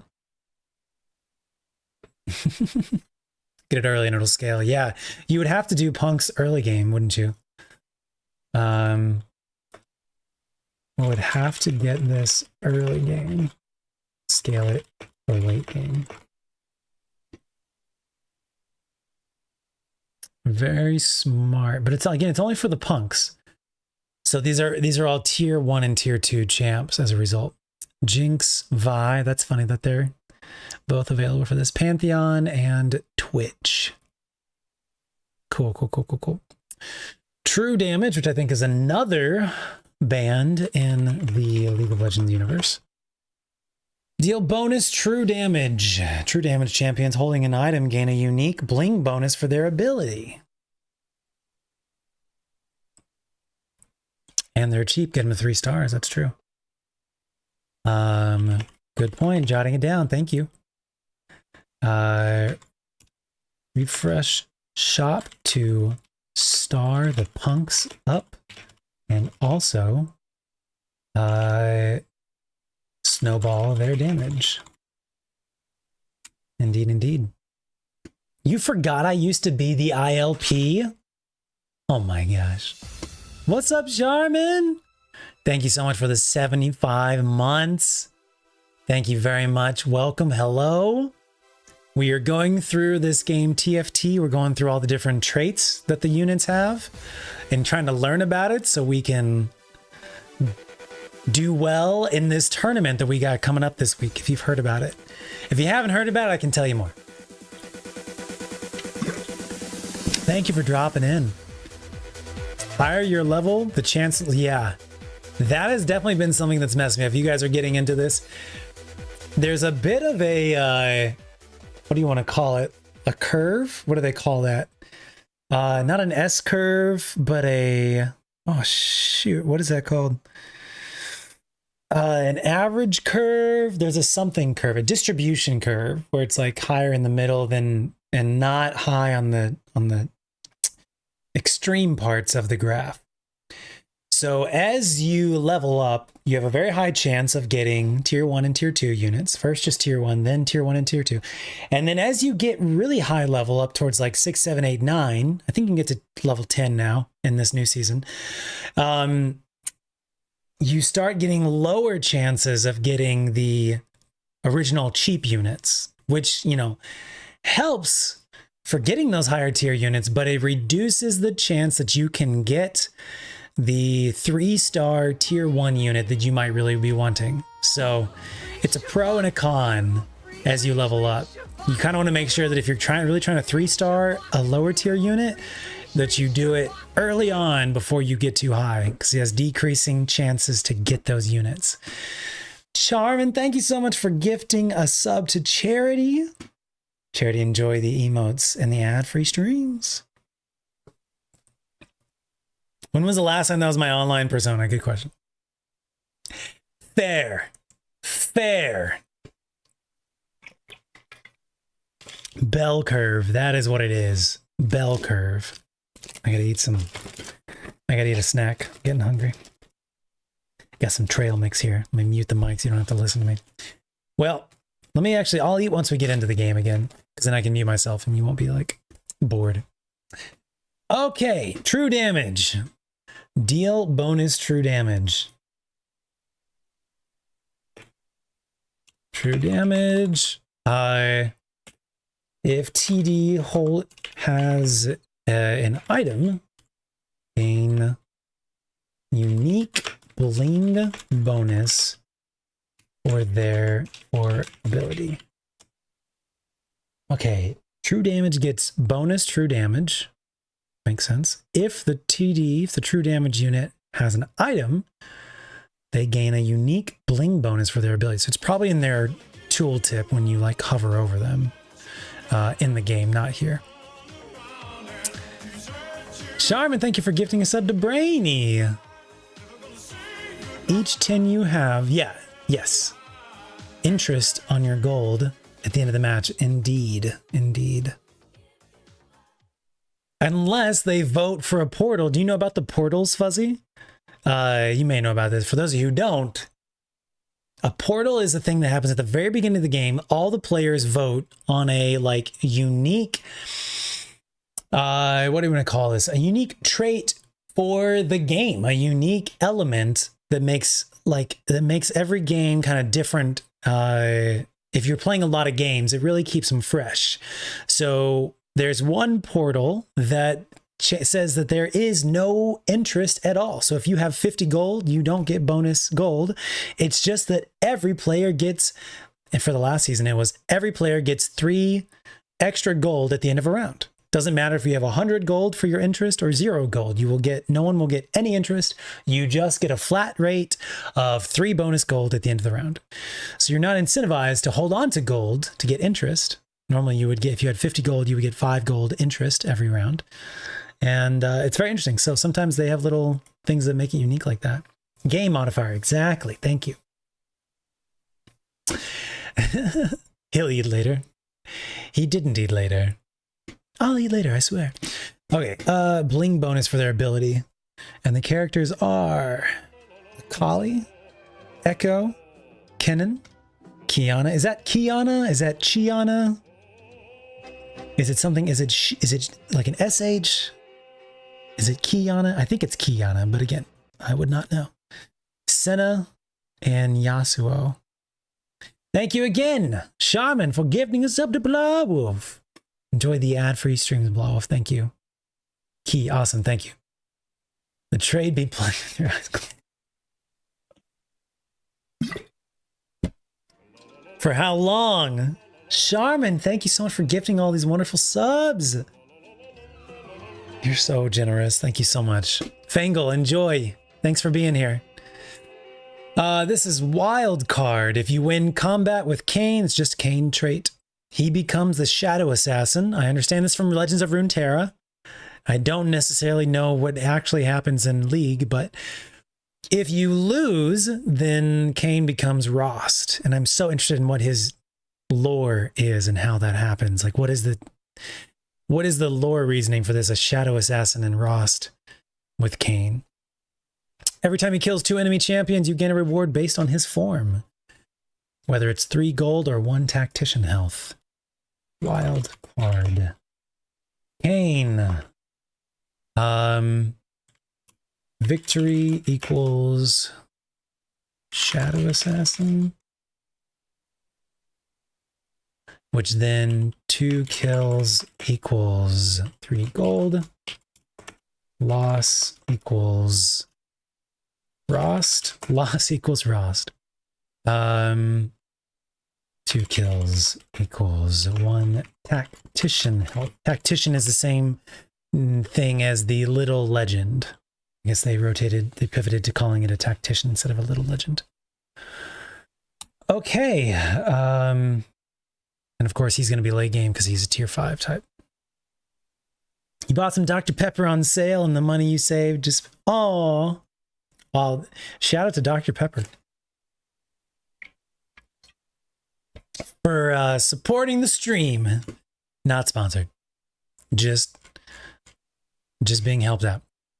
Neat. All right, so that's the origins. Okay, that's the origins. Classes, is this going to be different? This kind of explains it, I guess. Here's your probability of getting these. This is kind of something I was talking about earlier. So when your tactician is level 1, you can only get 1 cost units. When your tactician is level 2, you only get 1 cost. When your tactician is level 3, then you can start getting level 2 cost. And when you get to level 4, then you can start getting level 3 cost. Tier 3, level 3 cost, etc. But in the late game, you can see now, starting, at the very end, if you're at level 11, which is probably only based on an augment, if you're level 10, you're only going to have a 5% chance of getting a tier 1 unit and only a 10% chance of getting a tier 2 unit. So if you're trying to 3-star these guys, you're going to have a bad time. So you need to be trying to really get those before leveling up. Augments. Okay, they don't have the augments yet for the new one yet. Legends. Okay, they're taking out legends or whatever that was. That mechanic, it was just for last season. They're taking that out. Set 10 update is now live on TF Tactics. Rolling. Okay, that's what we were just looking at. So what did I meant to click on classes, I guess. Here we go. This is what I meant to. All right, so there is more. There's more stuff for us to learn about. The previous things we were looking at was the origins. And now we're going to go look at the classes, which is the same but different. So previously when we were looking at Jin, we looked at Jin's Maestro trait. And now we're going to look at the other thing that Jin has, which is Big Shot, and etc. So each unit has one origin, one origin trait and one class trait. Okay. So that was all the origin traits. And these are all the class traits. All right, so we're basically going to do the same thing we just did. Again, but different. Again, but different. I will need a matrix in my spreadsheet. Should I go ahead and do it? Sure, let's do it. Let's get it. Well, we can make it. I'll just get it set up, but I won't fill it out yet. Traits.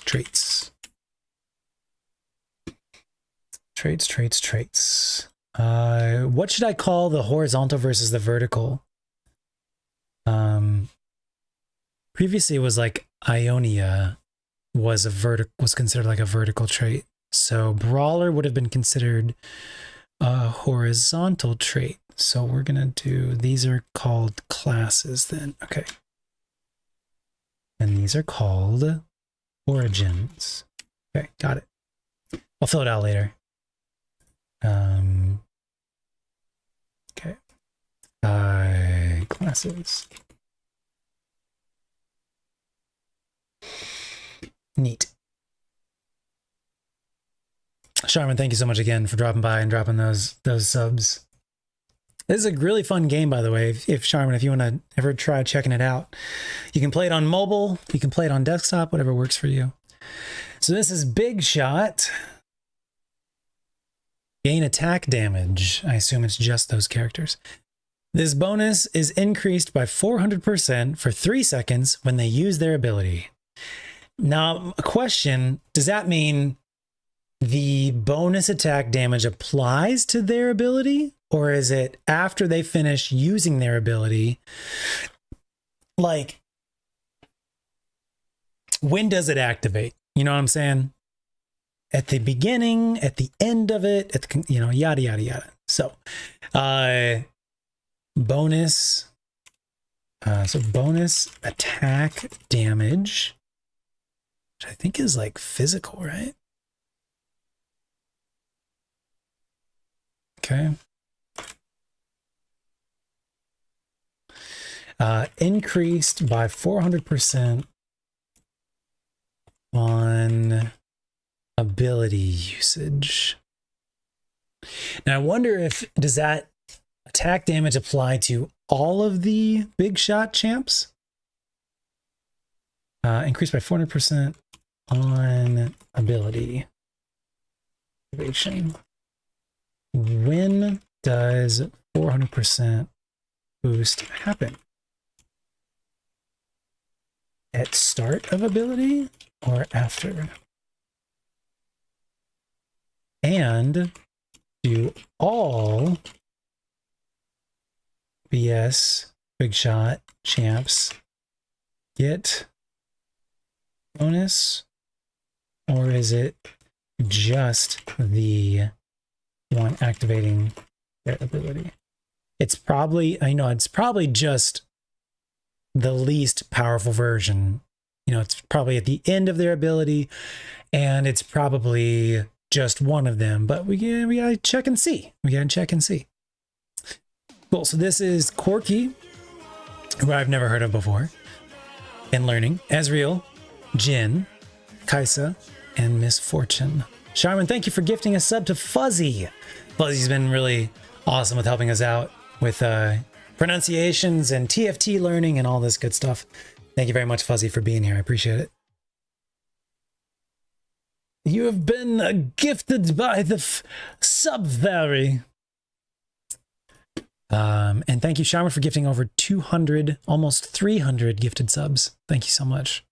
10% attack damage, 15% attack damage, 20% attack damage. So not that much at the base, but It does apply to your auto attacks and it does apply to your ability. And it gets, now is the 400%, is it 410%? Or is this, quadrupled to 40% attack? Is it 40% attack damage or 50%? And is it actual 400%?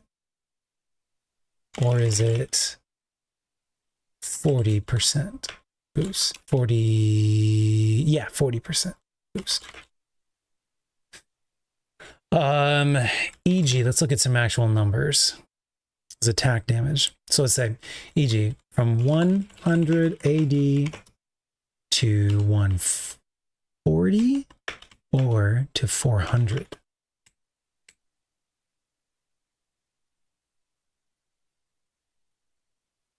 It's probably just a 140, but we got to check it.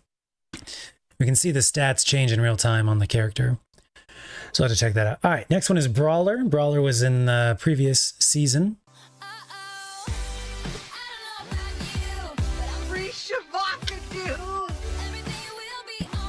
10% looks like a passive stat buff for the big shots. Yes, agreed. Shaman, thank you for gifting a sub to Saku. Saku, thank you for being here. What is up? Brawler gains just as the same as last season. And this is all units. This one right here. Let's also see whole team. I need to jot this down. Whole team or just BS. So Brawler is actually all units, and that's why they make a distinction here. Brawler, your whole team gains 150 health, and then Brawlers specifically gain additional maximum health. And then with big shots, it does not necessarily state that. It just says gain attack damage. See, so that's one of the things we'll have to check on. Shaman is on a roll right now. Thank you. Congratulations, Squishy. Appreciate it. Thanks for being here, Squishy. Brawler, all units gain 150 health. Brawlers gain additional max health. Cool. The Brawlers this season are Gragas. Am I saying that correctly? Gragas?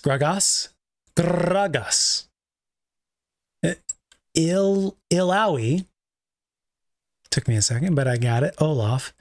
Set. I really like him in Legends of Runeterra. Tom Kench.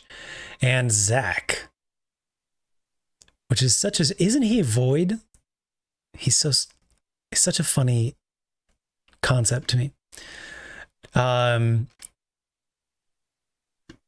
Next up is Breakout. Akali is a member of KDA or True Damage, depending on which trait has more fielded champions. She gains a different ability depending on which form she takes. So this is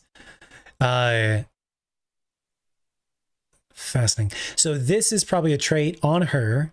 Breakout, yeah. Executioner and Breakout. So it is a trait just for Akali, and it changes based on which other units we have more of. So either, well, I guess we can't even see what the trait is actually. Just for Akali, we need to look at it in game. So I'll highlight that as yellow so we can come back to that. I am so hungry. Just a little bit more. 15 more minutes, Tej. We have missed you, Shaman. I have missed you. I can't speak for everyone else, but I have missed you. Crowd Diver. I love these names. It's so much fun. Deal bonus damage plus 1% more each second when crowd divers die. They jump on the furthest enemy, aka the backline, dealing 300 magic damage to them and stunning enemies within 1 hex for 1.5 seconds. 5% bonus damage, 20% bonus damage, and 40% plus 1% more each second. It's interesting. The longer the matches go, the more damage they'll do. This is Evelyn, Katarina, Kiana, Yone, and Zed.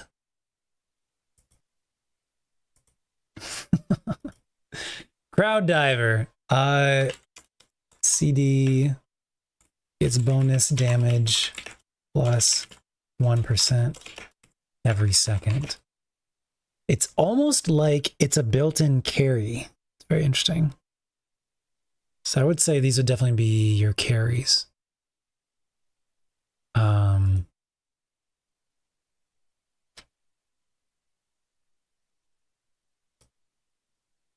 And then they kind of have, if you make it a tank, if it's a tank who's a crowd diver, they could do damage to your backline, because if it's an ADC, they're probably going to be back and they're probably not going to die very early. It's kind of a, there's a, like one of these perks is for frontline and one of these perks is for backline. It seems like to me. CD gets bonus damage plus 1% every second.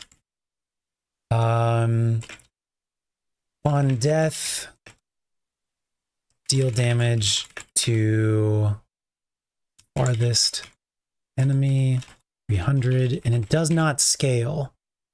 It does not change. And stuns for 1.5 seconds.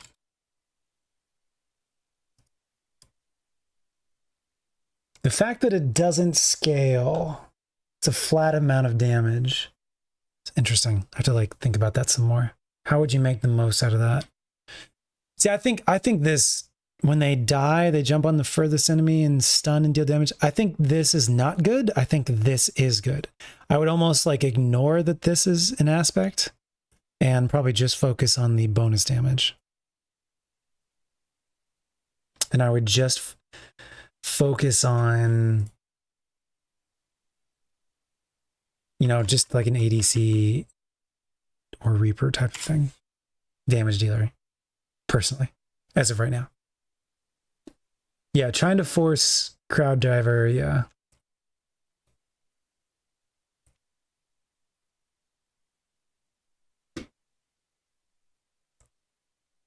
Kiana is a crowd diver. Kiana has true damage and crowd diver. So I would almost say, is Kiana the only one that has true damage? No, it's a band, right? Does Kiana not have like her own special trait? Yeah, I don't think she... Yeah, okay. These other people do too. All right, so going for true damage and just having to get crowd diver along the way, that'd probably be a good strat. Okay. And Yone has that as well. Interesting. Okay. Dazzler. The stun is useful for a disable a ranged carry. Indeed, but like you wouldn't want to force it. Like you said, you wouldn't want to like, that shouldn't be something that you count on. I think you would, it's a nice bonus if your tank dies and like stuns a backline, but it's not going to like, it's not going to help that much. It's like a forgettable but perk, I would say. But I could be wrong. I could be totally wrong. Dazzler. Abilities dazzle enemies for 2 seconds, reducing their target's damage by 25% and dealing a percent of the ability's damage as bonus magic damage over the duration. Okay, so magic. So an ability, upon ability activation,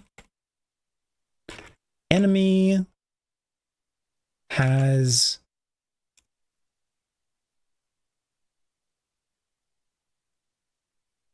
for 2 seconds. Okay, upon ability activation for 2 seconds, enemy takes, no, reduces. Enemy has reduced 25% reduced damage, 25% reduced damage, and takes percent, X percent.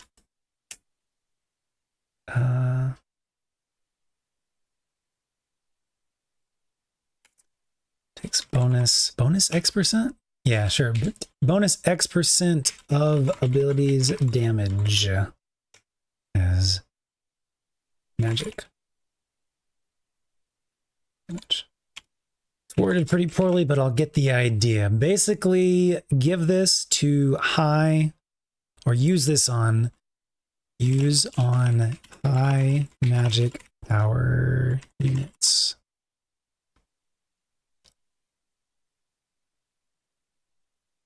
It's basically a way to add, like, 20% or 40% magic, additional magic burn, I would say, is how I would think about it.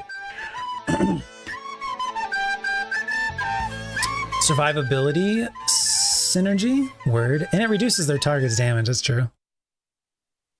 I would say, I would almost, okay, so, it deals extra damage, which would be really good for taking down tanks. It would be really good for Reapers.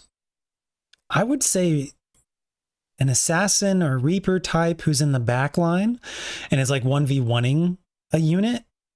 They deal extra damage and reduce their target's output damage. Specifically Reapers, or I keep saying Reapers, and like I don't know if that's a league term or not. It was a trait type last season, and they would be in the back line a lot. So that may all change if they don't have Reapers this season, or if they have a different terminology or whatever. Specifically Reapers or Magic ADC. Okay. Got it.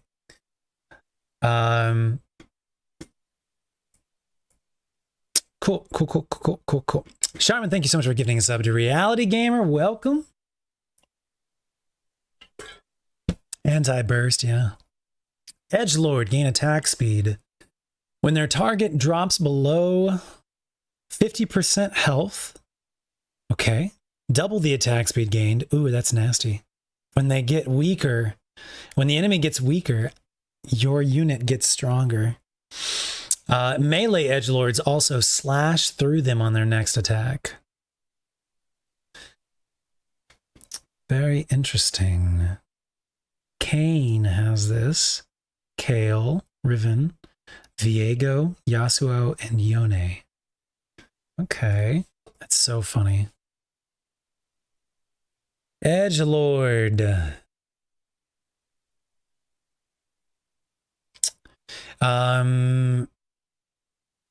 Increased attack speed.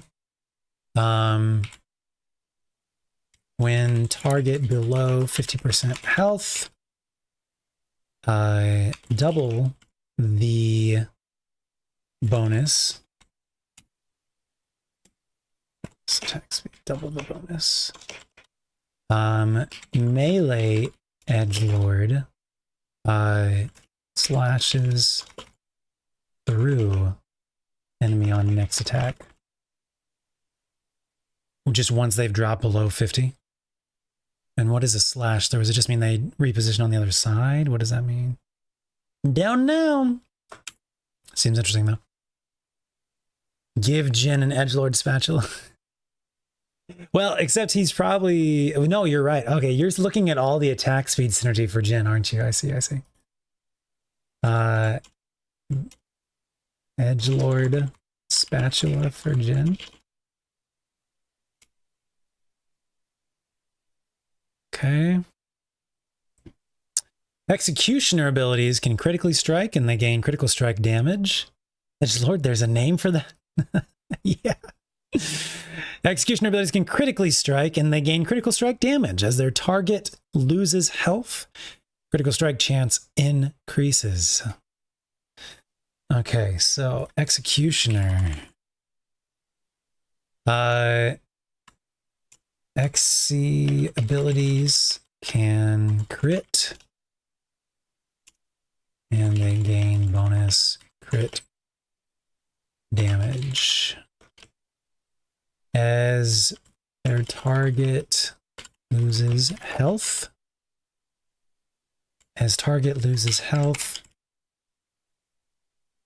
crit strike chance increases. That's kind of nasty. That is kind of nasty.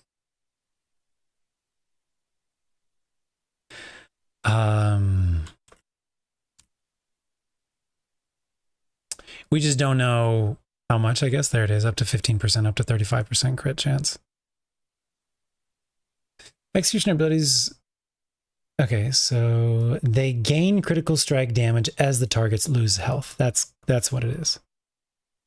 They slowly over time gain critical strike damage. They don't necessarily have a flat. They gain bonus crit damage. No, I'm wrong. Misreading this. Damage versus chance. Executioner abilities can critically strike. So that's an unlock, basically. You would normally have to get that from an item or an augment. And they gain critical strike damage. Critical strike damage is right here. And as the target loses health.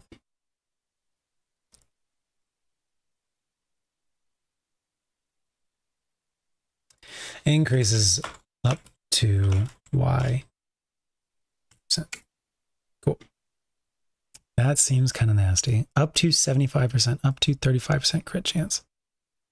Holy smokes! Yeah, the abilities can critically strike is an unlock. Very good unlock. Dazzler is a counter to Executioner. Okay, let me jot this down. Counters, because I will need to like kind of know about that. Let's write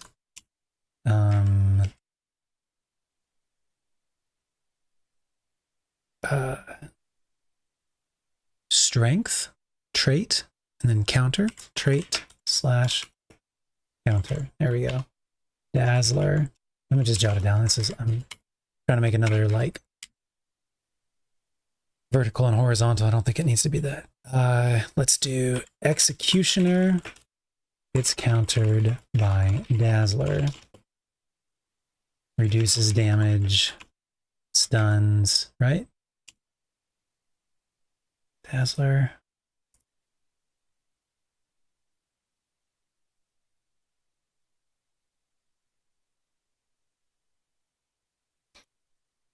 Has reduced damage and takes a bonus damage, yeah.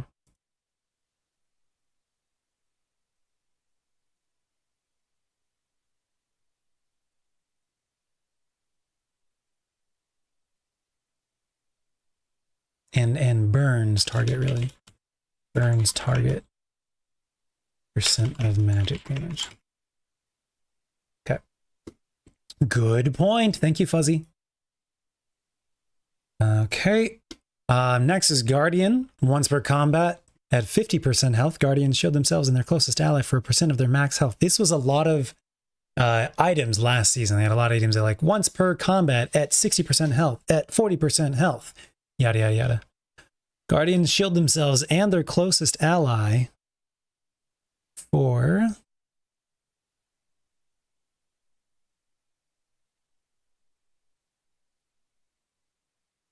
Sorry, I was reading something. Guardians shield themselves and their closest ally for a % of their max health. So if you build super health into these folks.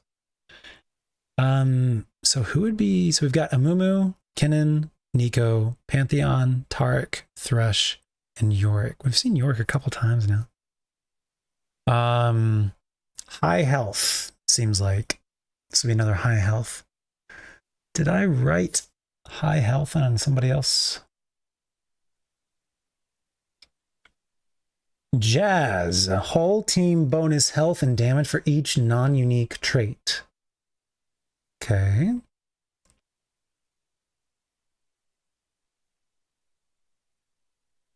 KDA, lighted hexes gain additional max health.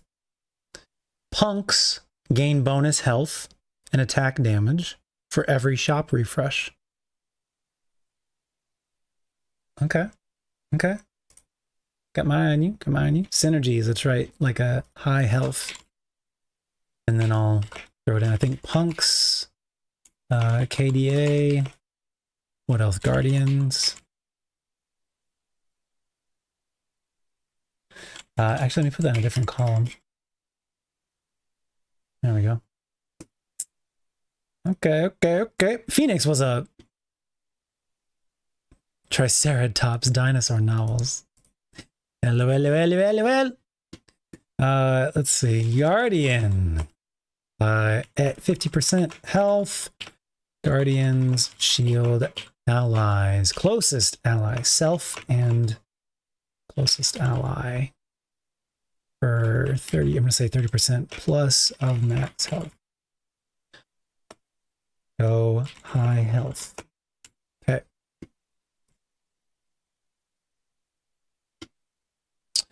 Next up, we've got Moshers. Gain attack speed and Omnivamp. Healing for percentage of all damage dealt, any damage dealt, increased by up to 100% more based on their missing health. 20% attack speed, 10% Omnivamp, 30%, 50%, 4%, 50%. Okay. Sorry for clearing throat into the mic. Gnar, Jax, Poppy, what a creepy looking picture. Set, Urgot, Vi, and Yorick. He has so much. I'm doing well. I'm doing well. Was posting some YouTube videos last month. If you haven't seen them, check it out. youtube.com/TJSmithGaming. I had to take a break because some IRL stuff popped up. Probably will get back to it eventually. We are streaming on YouTube if you want to be over there as well. But no pressure. You can just open up an extra tab and bring it up and mute it. Would really help. I'm trying to increase the watch time on there. Cough, Jen, cough. For Mosher, because it taxed me. But I've been doing well. Thank you for asking. How have you been doing, Phoenix? Mosher. Gain attack speed bonus. Attack speed and Omnivamp. Increases by up to 100% more based on missing health.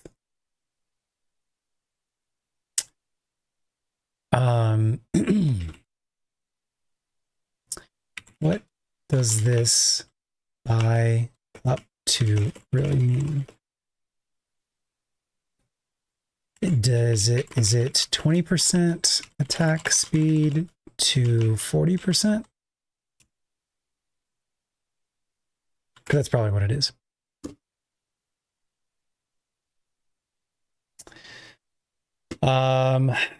Mosher, attack speed and Omnivamp.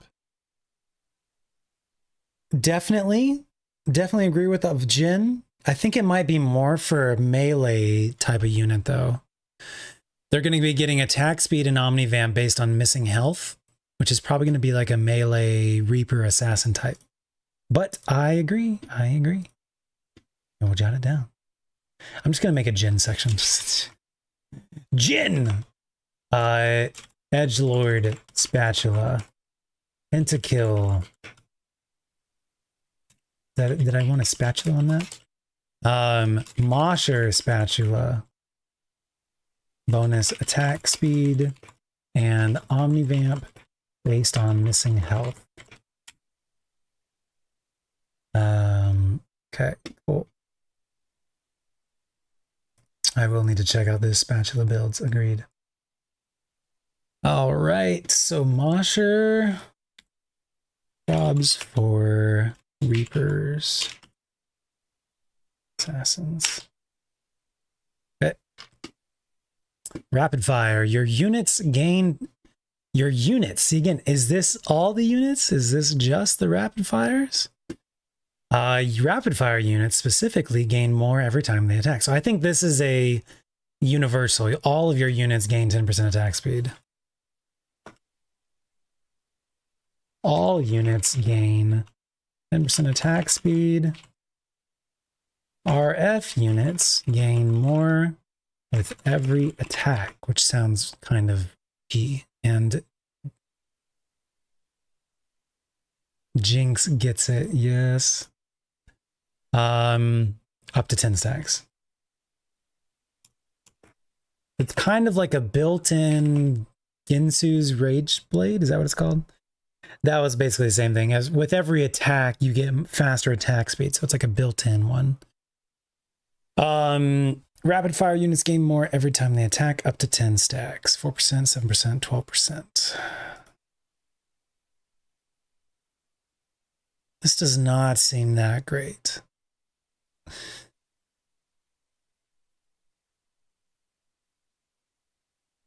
Unless it's 4%, 40 stacks. I think it is that. They gain more every time they attack.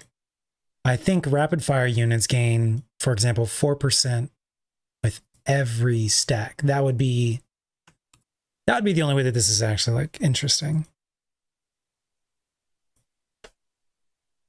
Edgelord spatula moisturizer for men products. LOL. I agree. Senna, nice. Senna and Lucian, that's adorable. Caitlin, Aphelios. Sick. Very cool, very cool. Cough, cough, Jen.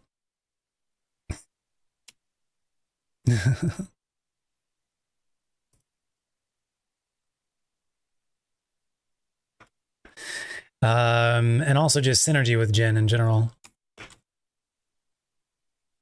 A top, thank you. I need to know about this. Is there a max attack speed situation? Is there a limit? Is there a ceiling for attack speed? And you say 50%, 80%, 130%. What does that mean? Is that star, like star, 1 star, 2 star, 3 star? Rapid fire synergy, because rapid fire trait gives all units 10% attack speed bonus. Excuse me.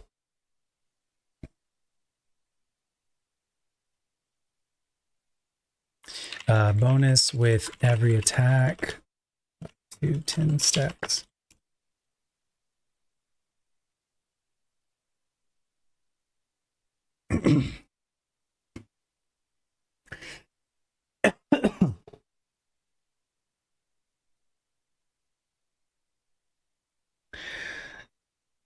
Okay, they top out. Now, when you say they top out, what Fuzzy, what were you talking about? They top out at 50%, 80%, 130%.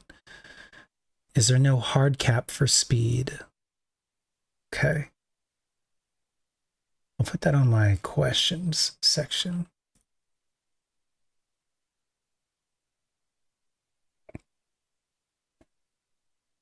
Is there a cap for attack speed / bonus?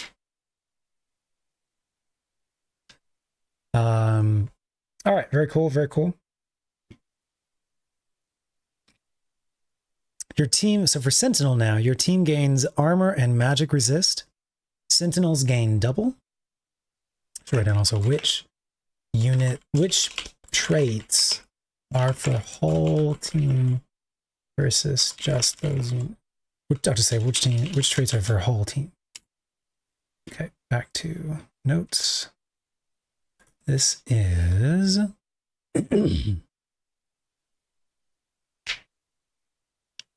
thank you, Fuzzy. Thank you, thank you, thank you.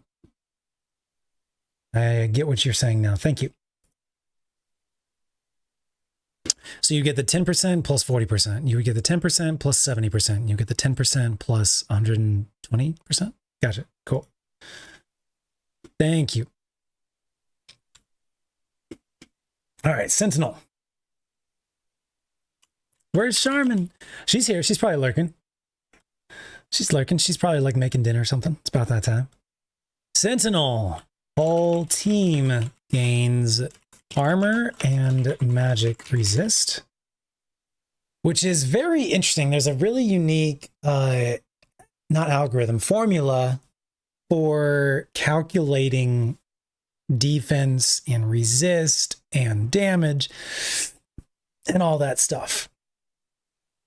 I'm not going to pay too much attention to it right now, but it is interesting. And in like terms of like detailed and minute max min, it's definitely applicable and we should look into it. But as of right now, we're just going for macro.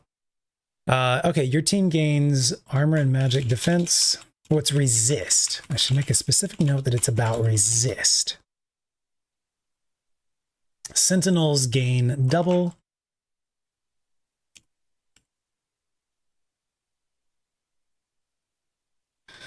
Okay, 18 armor, 18 magic resist. All right, so it's all that stuff. Is there a difference between armor and magic resist? Okay.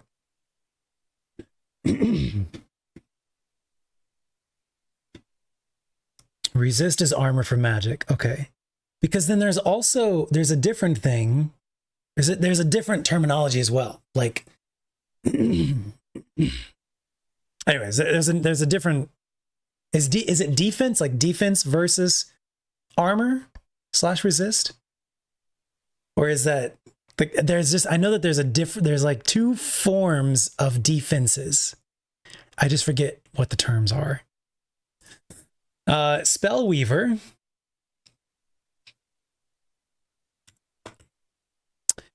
Your units gain 15 ability power. Spellweavers gain more. So this is whole team gains 15 ability power magic.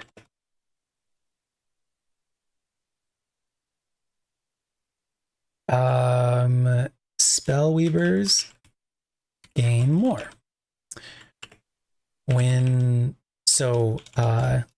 Upon Spellweaver ability,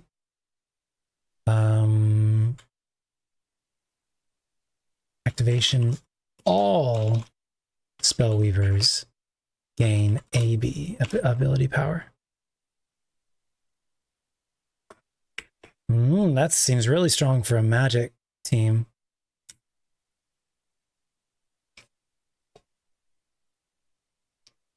Yeah, I see the synergy you're talking about with attack speed and Spellweaver.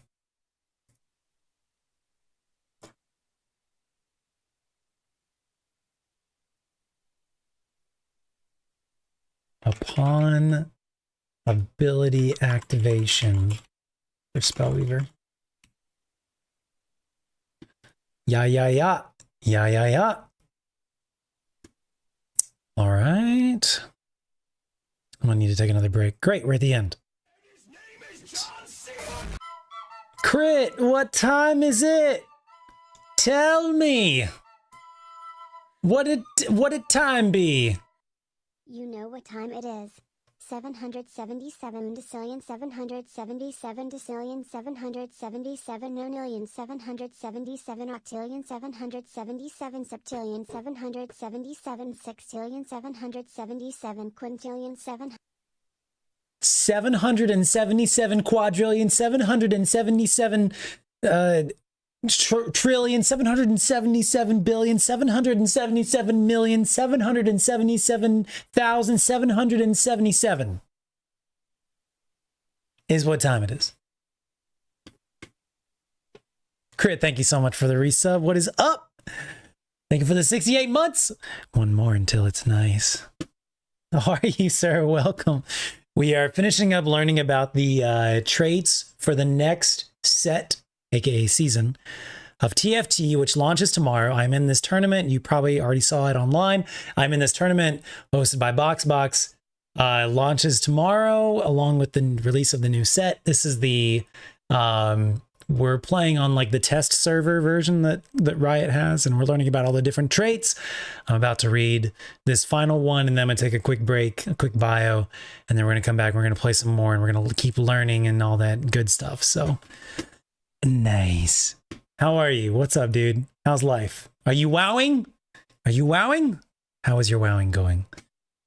Super fans, improve your headliner. That's interesting. So headliners are a very important mechanic that's being introduced.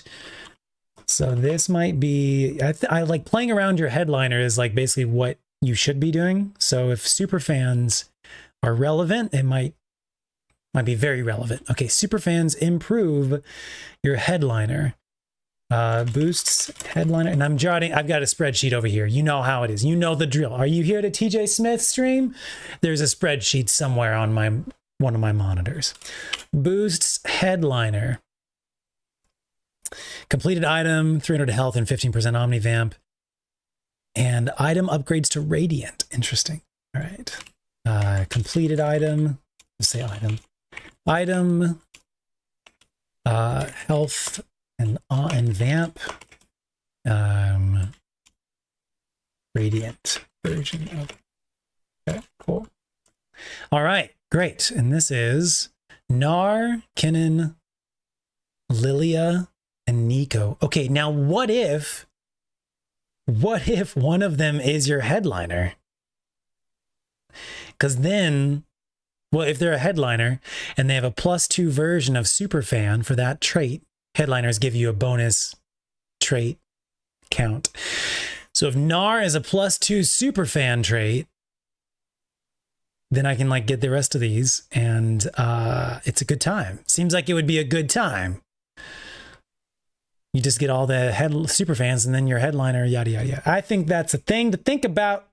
I think that's a thing to think about. What if your headliner has a +2 super fan? Well, okay. Headliner reroll is important. What do you mean by that? What does that mean? When O-Crit hits 69, they become edgelord. Crit's already kind of an edgelord in some ways. So like, I'm really interested to see what his like new upgraded version of edgelord would be. You're wowing recently. Been busy with the last raid of the expansion pack. We've done 8 out of 12 of the bosses on heroic. Nice, dude. Congrats. Good luck. Sounds like you're crushing it. Crit has a guild that he helps run in the World of the Warcrafts. If you guys are interested or have any questions about the World of the Warcrafts while he's in chat. It is not a TJ stream without a spreadsheet. Exactly. Thank you.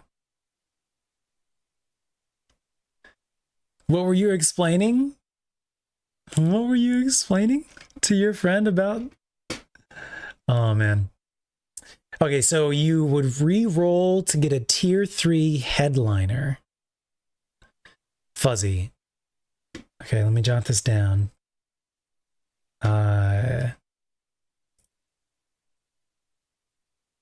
Fuzzy says re-roll to get a tier 3 headliner. So you'll get a tier 1 or tier 2 headliner just by how many rolls there are before you are live. Yeah, so for this upcoming season, the headliners will just randomly appear in your shop. It's like a 5% chance or something like that. You can have a normal version and you can have a headliner version, from my understanding. And even once you have a headliner, other headliners will still appear in your shop upon rerolls and refreshes. So yes.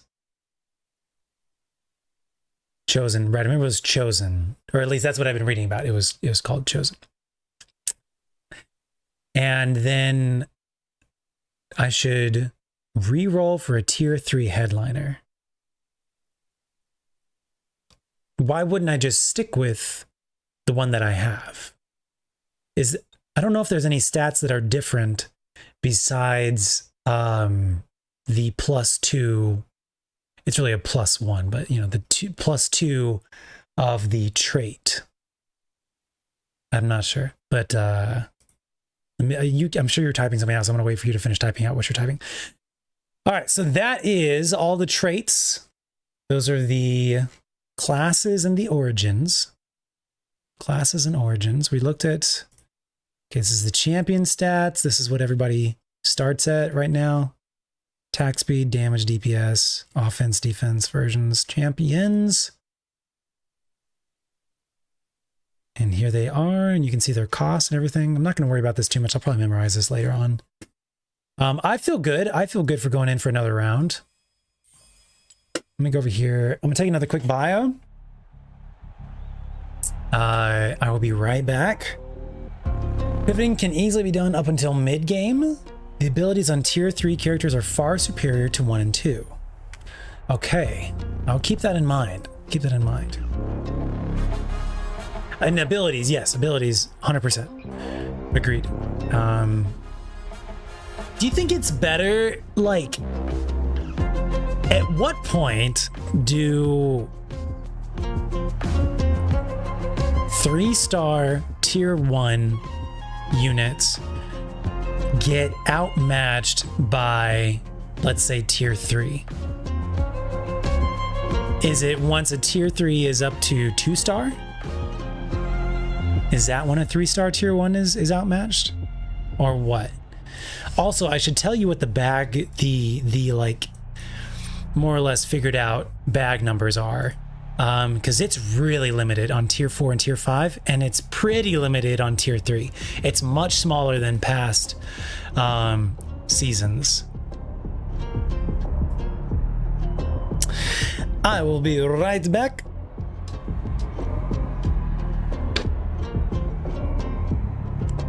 Get this another snacky snacks. Okay. Chair, you gotta get off the headphones. Let it go. BRB.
Okay, so let's see. All right, so this is the battle pass. I don't know if this is the accurate battle pass for set 10 or if this is season 9's battle pass. I'm pretty sure it's set 10 because I'm pretty sure the season 9 was different vibes.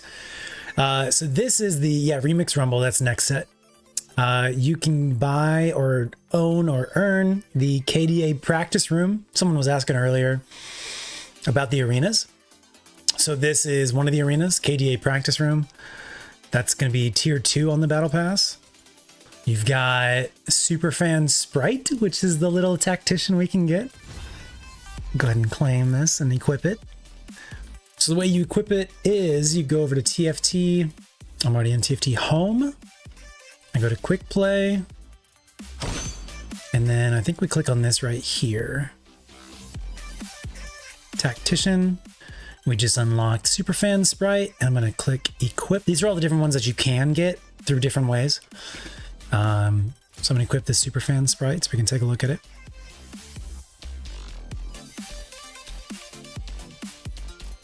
Cute. So this will be the one we see in there. All right, we go back to the battle pass. We've got this arena. We've got star shards. Little legends can grow more powerful with them. I'm not totally sure what that means. We've got, this is a boom. So when you beat an opponent in a round, there's this little animation of like you delivering the damage to their tactician. And there's this one is the badumts boom when you smash your opponents with the symbol of victory. Star shards, treasure tokens. You can use them to open bounties that contain star content, tacticians, arenas, and more. Okay. Emo Chonk. I'm not sure. I don't know if Chonk is a tactician. He might be. I'm not sure. This is an emote. 1-star DJ Gloop might be a tactician as well, I think. Another emote. A legendary little egg. An egg that'll hatch out a random legendary little legend variant. That is quite a tongue twister. Another emote. Another little tactician. Pentakill Aoshin. Another emote. Fawning. Disco Drop. This is another boom. Some booms can also be leveled up to different versions. This is Neon Stage Arena. Illuminate your champions on the dance floor to the crowd's thunderous roar. And the tacticians have stars too. They change appearance. Oh, very cool. Okay. Very cool. A 3-star tier 1 will be outclassed by a 2-star through 2. Okay. Very interesting.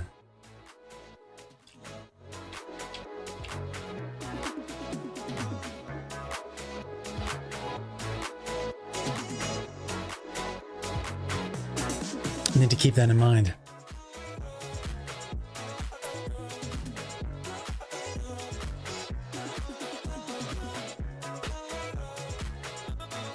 All right. And then there's like, after you beat the 30 levels, then there's like additional levels if you get really super, super high. So this 30th, 29th level takes 20,000 XP to get to. And then if you get to 24,000, 29,000, and 36,000, you can get some more free emotes, I think these are. I'm not totally certain. This one looks like an emote. This one, is this an emote or is this a boom? I can't tell. Anyways, looks like a lot of fun. There is a shop. Tacticians. So someone was asking earlier about arenas and stuff. Now I know where I could go to get to seeing this stuff. Remix Rumble Pass Plus Act 1. Maybe is that the battle pass we were just looking at? Chonk. So apparently Chonk and Pingu are not competitors, but like Pingu's in it for the fame and Chonk's in it for the fun. Or something like that. Anyways, you can see these also have like different stars as Fuzzy was mentioning. They're so cute. Very cool. Tacticians, arena skins, different arenas. Some of them are like really intense.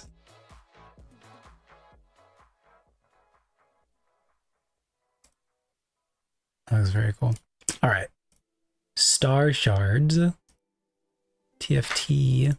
TFT. Let's play another game and I can nibble on mute and you can be entertained. This little thing right here is a team. Okay, these are missions. Never mind. There used to be a team planner. Maybe if I go, oh, here, down here on the right, next to find match. There's a team planner. So you can like plan out who you want your end game team to be or something like that. And like you can look at their synergies. And also when you're in the game, if you have this on green, if you have it turned off, it won't do it. But if you have this turned on, it will highlight the units on your team planner when they're in the shop. So you can see them better and make sure to grab them and all that jazz. So if you like to pre-plan your stuff or whatever, I'm going to turn that off because I don't know what I'm doing yet. All right, let's play. Yeah, nice quality of life. All right, I'm going to nibble for a bit.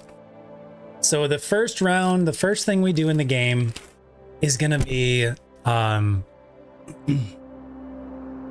maybe you guys can't... If I nibble, can you hear me?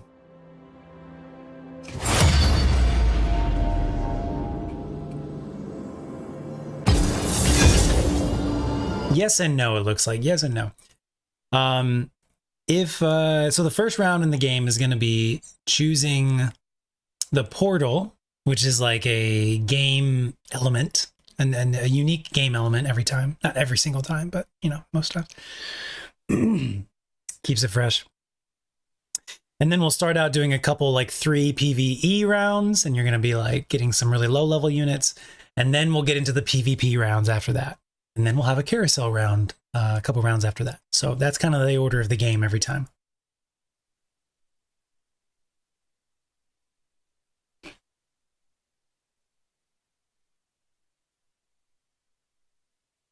A 3-star tier 3 can carry a game, but a 2-star tier 4, wow, a 2-star tier 4 with full items will beat them. Thank you. I need to know these things. A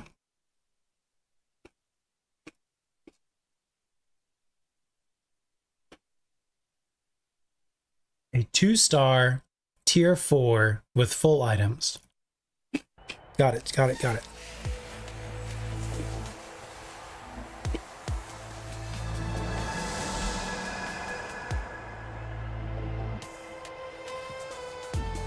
The last augment offered this game will be prismatic.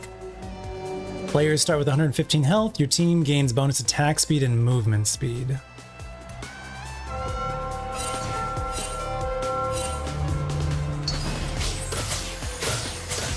So I'm going for the attack speed and movement speed. And then it's going to randomly choose, and they got chosen for the last prismatic will be... the last augment will be prismatic. All right, who do we got? Over here on the right side, I'm looking at Tom Kench. He's country and bruiser. So he's kind of down here. It says his role. He's a magic tank. And when you hover over magic tank, it'll show you the items and their recipes that probably do well for him. I'm going to go pick up this item that just dropped. And this is his ability. If I hover over this, it'll tell me what it is. His ability is a passive, reduces each instance of incoming damage by 12. Okay. Who else we have down here? We've got Riven, who's an 8-bit and an edgelord.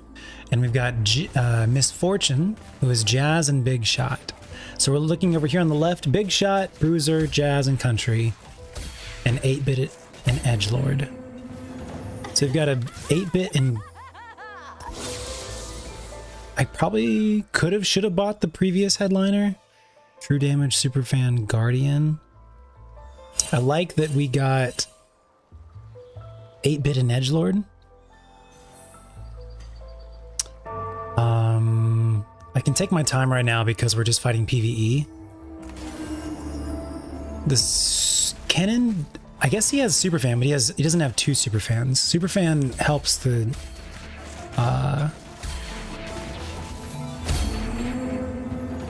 Mercy has no flavor. All right, here's our first augment. It's vampirism. You get your team gains 20 health, and then you gain another 4 health and 1% omni-vamp per 5 missing player health. Unified resistance. If you have 3 or more champions in the same row, they gain armor.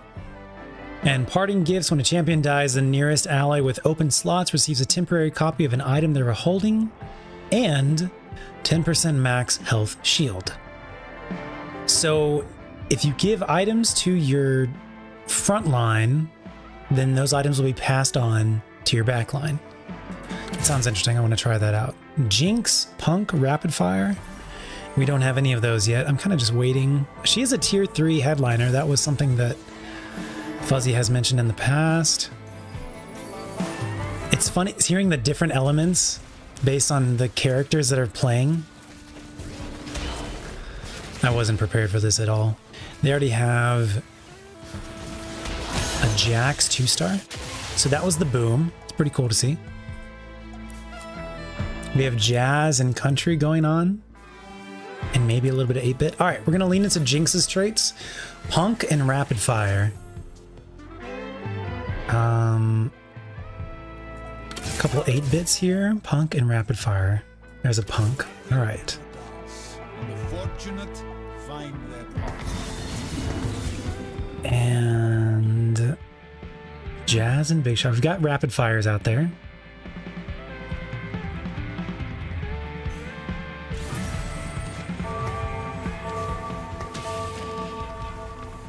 All right, I don't know if that was a good move at all, but we've got 2 Punks and 2 Rapid Fires right now. I'm going to be learning for the next couple days, basically. We could give somebody a Guard Breaker, and we could give somebody a Hysterics Gauge, max health and 35% attack damage. All right, that Yasuo seems pretty strong because of the Omni Vamp.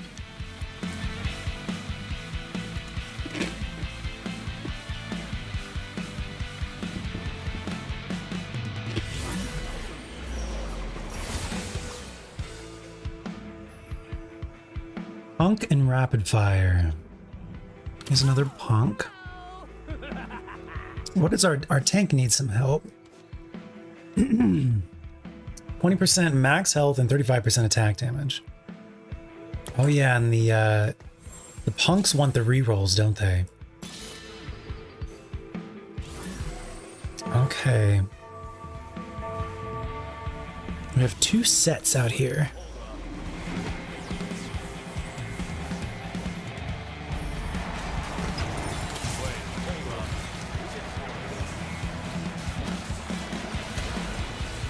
All right, so let's see what happens with this item that Pantheon has. Once Pantheon dies, the item should go... There it went. To Jinx? Oh, Riven's still hanging in there. Look at Riven still go. Bought Jinx some time there. Jinx might pull it off. Jinx, oh my god, it was so close.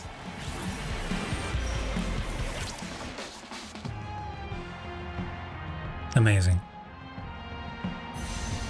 Okay, we're up to go. I don't know what I'm doing. There's Vi.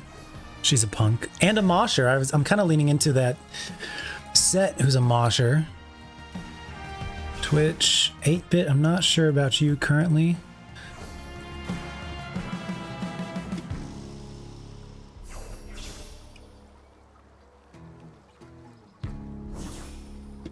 So what's going on right now? Everyone else is picking out their carousel items. We were the first one to go because we're one of the lowest health people. Now we do have a Vi, could be our headliner, Punk Mosher. That would actually be pretty good synergy. That would actually be really good synergy. Because of our tank and our backline. So I'm gonna go for that.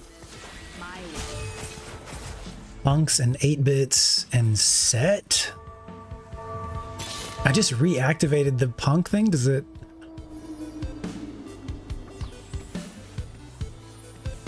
It gave me a fresh reroll again. That like discounted bonus reroll or whatever. Which is interesting. All right. I'm going to move you over. 8-bit big shot, not sure about you. Jazz big shot, not sure about you. Sets, Vise, Punks and Executioner. No, Punks and Moshers. I guess I didn't have to sell. I didn't have to sell my Jinx. I could have just benched her. Maybe, I don't know. I don't know how that works yet. Vi and Jinx. Not anymore. No, we'll get them back in together. Right now, we got the... Yeah, Jinx right here. We'll just level up and get Jinx out there. Beautiful. Perfect. All right, you're an attack carry. Why are you frontline? And you have that item, so I kind of want you to go later. We do have 2 Twitches. So what is our... We got attack tank, attack fighter, who should also be kind of frontline. And then we've got attack carry Jinx and attack carry Corki. We'll see how this goes. All right. For some reason, that character got bigger. Pantheon got bigger. Was it because of his ability, maybe? Yo, I think we're going to win this. I think we're going to win this. Let's go. So we just have the super basic boom. That's the default boom. We don't have anything that's actually good. Okay, we just defeated somebody. We can refresh the store now. First, I want to buy a Jinx and a Pantheon. Okay, Corki. We do have an extra Corki out there. We can get rid of this Misfortune, buy this Pantheon.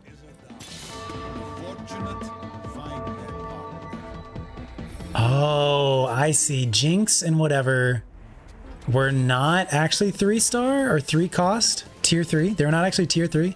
They were tier 1. But it counts as having 3 of them because it's a 2-star. So Katarina is actually a tier 2, 2-star, and costs 6 to buy. I get it. I'm learning. That might change my mind if I want to actually have... Or we just won a round, so I'm going to go with it for now. Choose for the item in the first carousel and sell the hero unless you want to 3-star that hero. Copy that. When it circles like that, I want to buy it because usually it means you're going to get a 3-star. But if I buy this, what happens? Is that... Oh, it is. It actually is this time. Okay. Because it was also doing that when it was like the leader or whatever, the headliner. Anyways.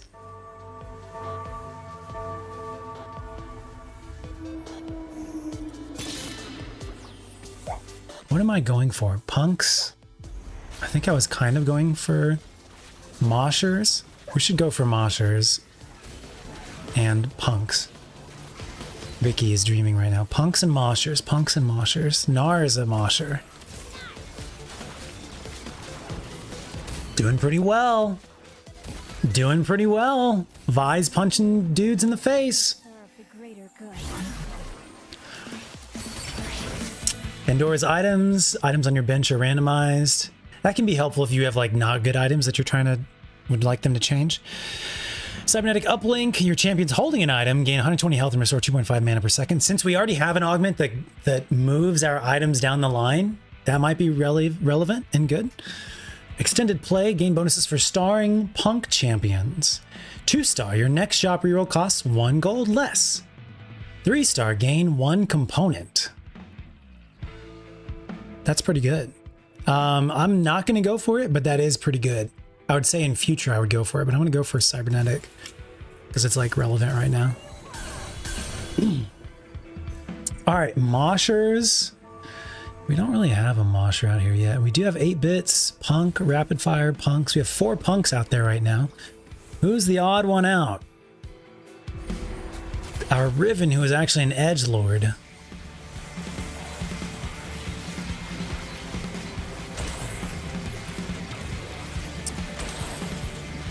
Alright, we're getting trounced.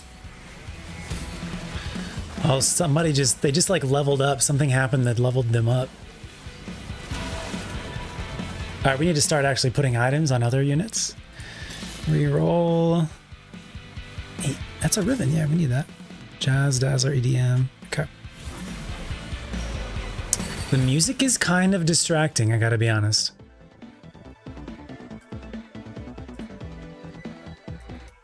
I apologize, I just can't. Not right now. Later on. Alright. Didn't I just... I must have pushed like escape or something. Okay, true damage edgelord. I wanted to get another mosher out there. Alright, cool. Now we've got 2 moshers. True damage seems pretty good. I'm gonna keep leaning into our current stuff. Okay. We're like too spread out, I think. It's probably fine, but I feel like we're too spread out. Backline's ripping it up. I need to rearrange my positioning is really what needs to happen. Backline ripping it up. I need to make a new item, Quicksilver, something else. Okay, second carousel, same with the first. Go for the items. I don't know anything. Spatula! Damn you. Yasuo, EDM Mosher. Sure, I'll go for the item and the unit. Why not? Got another Mosher. And a good item to put. We need to like have everybody behind this, whoever our lead person is, so that the item keeps getting pushed back and pushed back. Is what I currently think. EDM Mosher. Mosher Nar. Funk Twitch. Should we just level up? We can't level up enough. So you have to sell something. What do you want to sell? We currently have a Jinx who's already upgraded, so I can probably get rid of that one. Okay, good.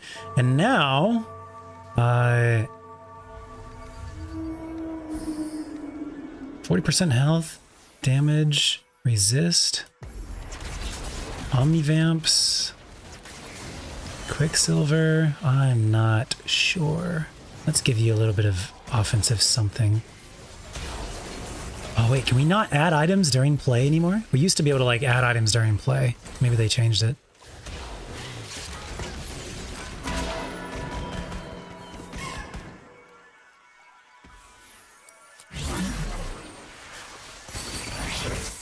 Alright, we've got an Aphelios, Heartsteel Rapid Fire. Getting a Rapid Fire would be nice. Let's look at your headliner effect. Can I see your headliner effect?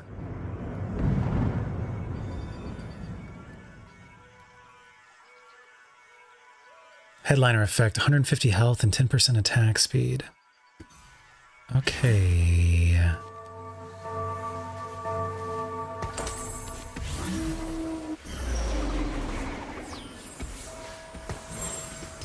Disco, Guardian, Country, Mosher again. Do you have any other Moshers we're not using yet? Jax, EDM versus Country. I'm gonna swap Jax out for Urgot, I think. Yeah, I need to reposition my units. What am I doing?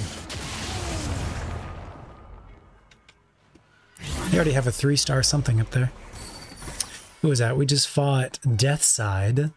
Deathside is number 1. Deathside has a 3-star Twitch. Good to know. Good to know. Right. There we go. Protect our backline a little better. Looking for punks and moshers.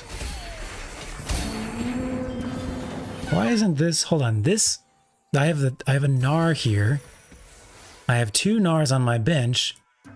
Why can't I? Interesting. Previously, last season, if I were to click on this Gnar, it would just combine them without me having to free a spot on my bench. But now it's forcing me. Is that not Gnar? No, that's Twitch. Well, that's why it wasn't working. Why would they take away that quality of life? All right, I need to like be giving stuff. Equip 2 items each round. I usually love to put that on Jinx. I put it on the wrong character. I love to put that on Jinx because it just matches her personality. It's random items every round. And I think that makes sense for Jinx. Yeah, Jinx would use random items every round. She would not have the same items all the time.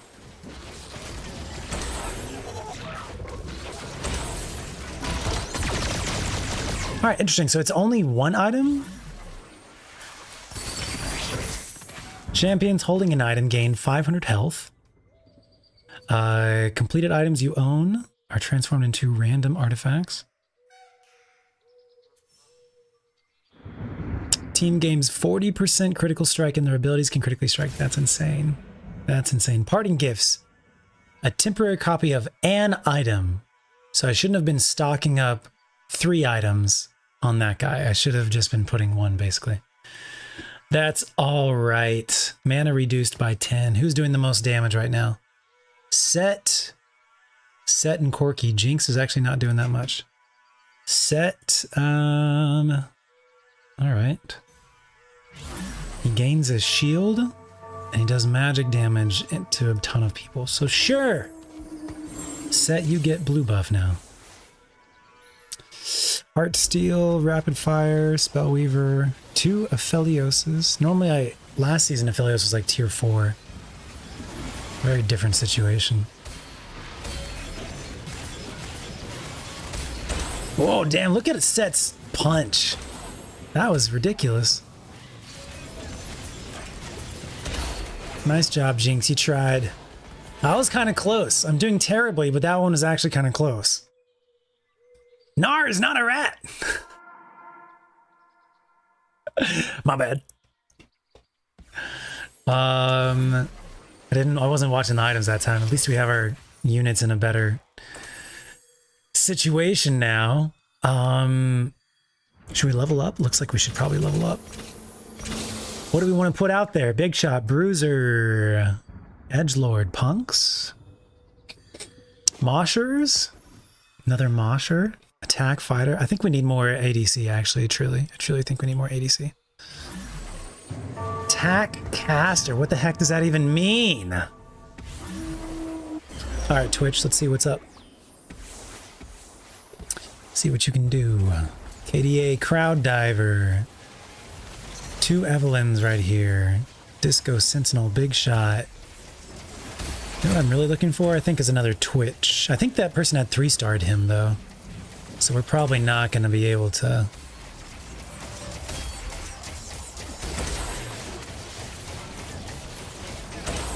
Oh, nice. Clutch. Try getting a good tier 3. How about a good tier 5? Yorick. Mosher, Pentakill, Guardian. Pentakill's a late game. I'm up. I'm free. My characters are gone. Disco, Dazzler, Heartsteel, Pantheon. Alright, I'm just gonna go for Ezreal. Let's try him out. Heartsteel, Big Shot. What is Big Shot? Burn, nope. Attack damage. We do have 1 Heartsteel. What did I get? Runan's Hurricane. 50% attack damage is physical damage. Right. What do we want to do?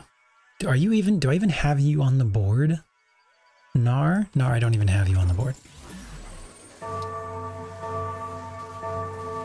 I just want to 3-star.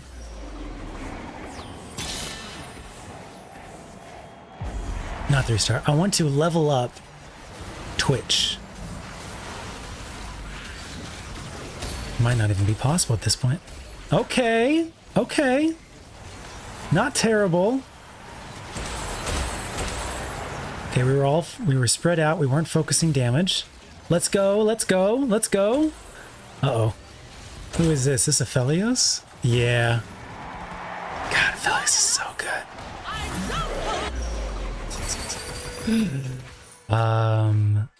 I really am liking Set. Pantheon crushing it that time. Okay, Pantheon. I guess we need to be building out our sets. Wait, hold up. Are we getting paid for this? We got a Mosher there. We could easily have the next tier of Moshers.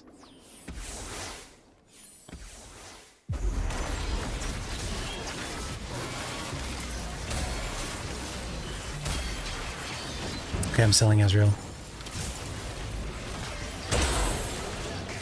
Uh-oh. Getting Shrek'd. Rip. The tier 1s won't help much now. Okay, why is that? Is it because I basically need to get the 2-starred tier 1s to 3-star if they were to actually help or something? Is that basically my understanding of what you're saying? Are we doing better than last time? Nope. We're probably going to be 8th again. That's all right.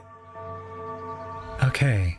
So leaning hard into tier 1s is not always good. Got it. Oh, it's the high score thing. Here's the high score.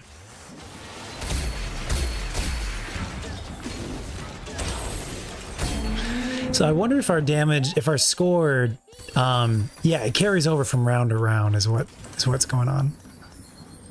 Got it. There's your Jin. Make you famous. Okay, what is your thing? Passive attacks generate 10 additional mana. If your bench has 4 Grand Finale rifles. What the frick is that? Begin conducting instead of attacking. Each rifle fires at the same time, same rate as the Maestro, and deals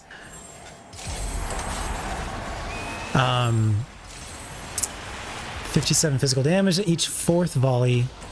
We're probably gonna get killed, knocked out on this one. Active. Put 1 Grand Finale rifle into one of your empty bench slots. So there's our knockout. So if you go with Jin, you have to have open bench slots. That's interesting. All right, how did we do at the end? Set and Corki. Pantheon kind of fell off again. Set seems strong. Set seems strong.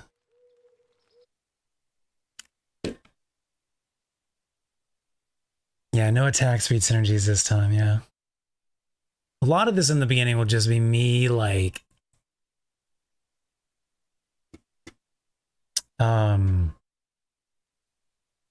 learning and like doing bad. Just gonna put this in the background so that when it like transitions over, it's not showing my desktop. Not a big deal, but it just makes me like uncomfortable. Okay. Let's play again. I'm actually gonna eat this time. I'm not gonna talk. I'm gonna mute myself and eat. Okay. We go again.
Yo, what's up, Wolfie?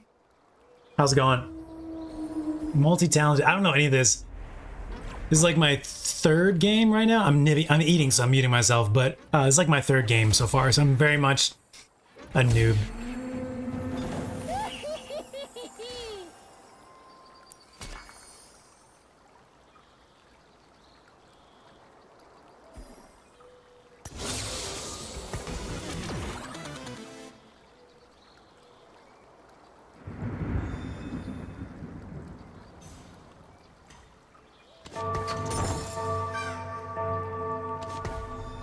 Everybody?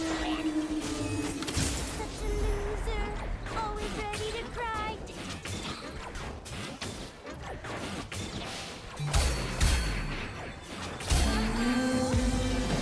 serve the greater good. Free Shavaka, dude!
Such a loser.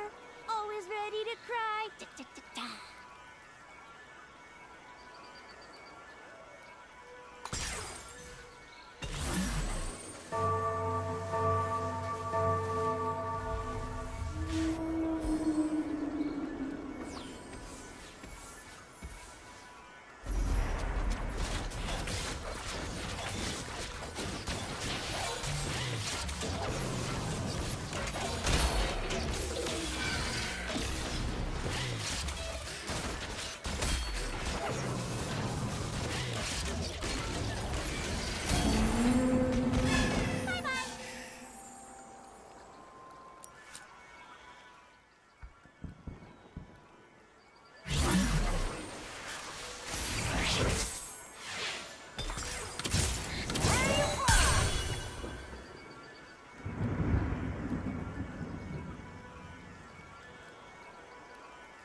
Such bravado.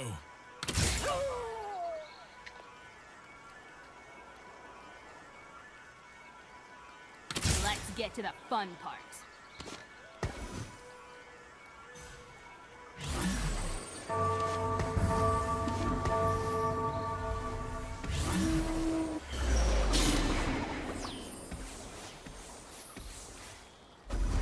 How should I conceive? I alone decide my death.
battle is a dance, and the fortunate find their partner.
Such bravado.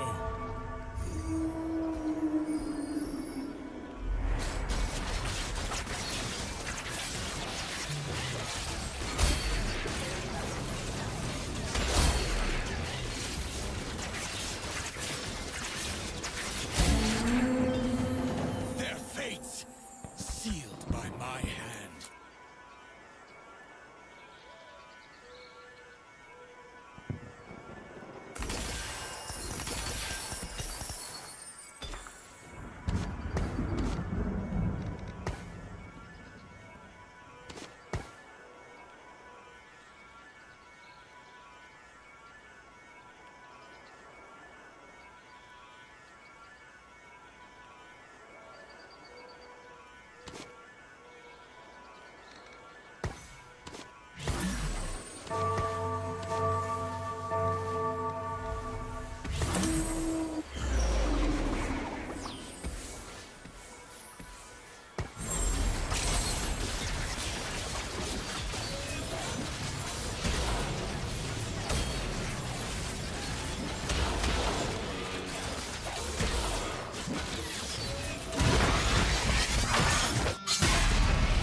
Such bravado.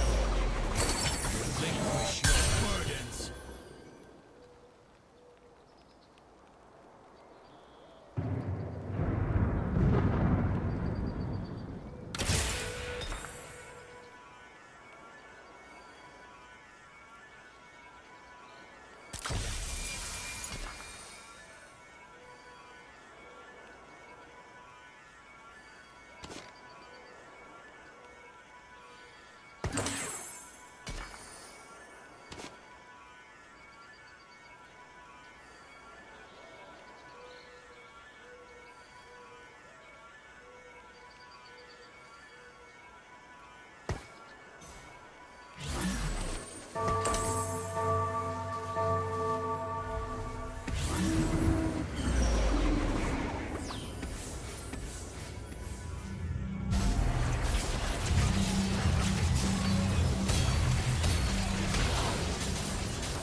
To serve the greater good.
battle is a dance, and the fortunate find their partner.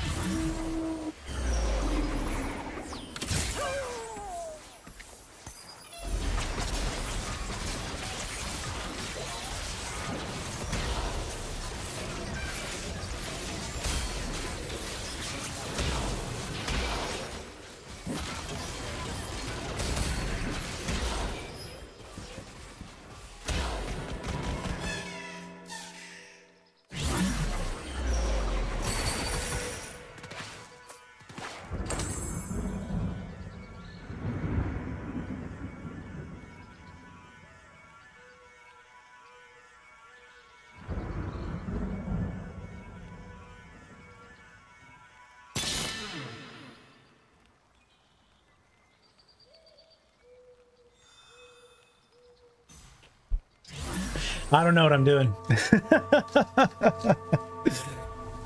I don't know what I'm doing. I think I put all the wrong items on everyone. Battle is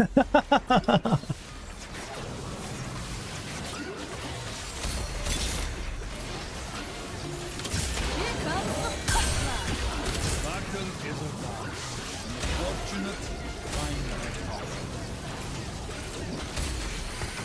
I think my issue right now is like not enough defense. But I could be wrong on that. Should I lean into like more of the punks? Are the punks fine? Should I be working on something else?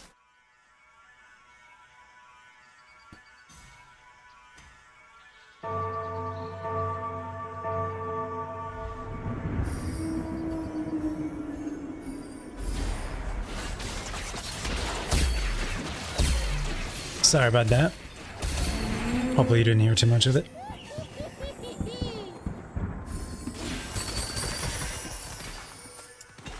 How is 8-bit doing? We do have a 17% bonus right now. That's pretty good, I guess. I just don't know what I'm doing. And if I should be like bringing other units on and stuff. Ivy League punks. Currently, I would not. I'm not doing nearly good enough job. What is our health at? Okay, we're not below half health yet. Infinity Edge. Get on to Jinx right now, please. Thank you.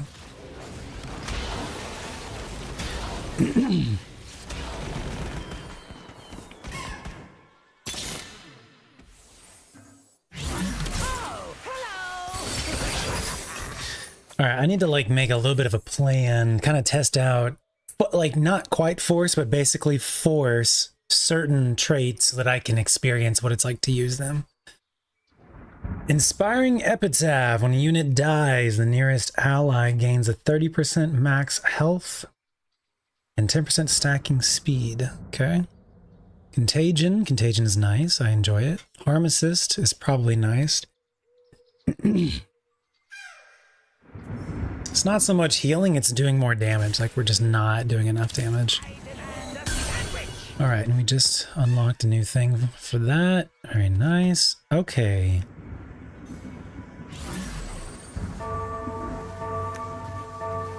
I think I'll need to fill out my spreadsheet with the vertical and the horizontal stuff.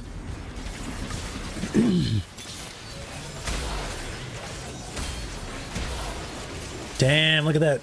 Tier 3, or excuse me, 3-star. And now if she did have Omni, she might have won that. If Jinx had Omni, she might have won that there. Kind of cool to think about. We're pretty close. We're close to a 3-star on Corki. We're 1 Corki away from a 3-star. That's pretty dope. Let's get it. Let's get that Corki 3-star. If we can. There it is. Let's go. All right, I'm going to put you there then. You get to be in the protected spot now. What do you have this round? Gain health. If no adjacent allies gain 600 health. Too late! Should I proceed? Front line would be going, you're going into level 6. Gotcha.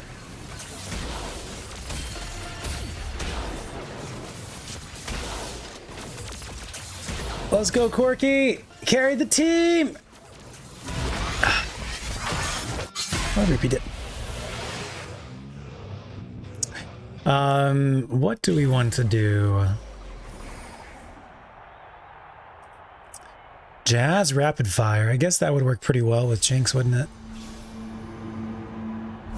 Rippy dippy. Never mind. Spatula anywhere? Nope.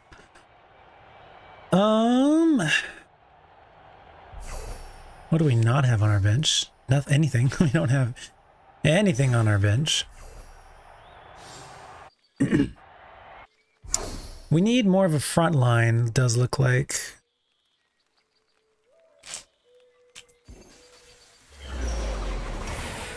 What else we got? Garen is probably a front line.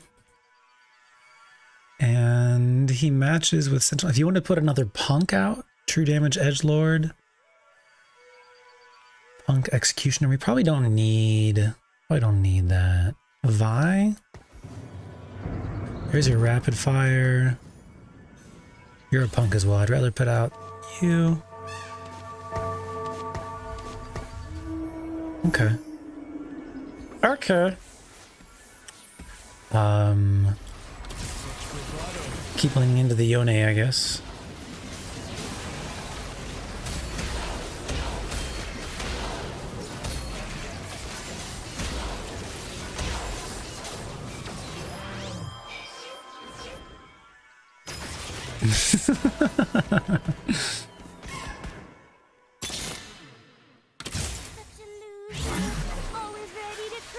Country Samira, that's something that Wolfie mentioned.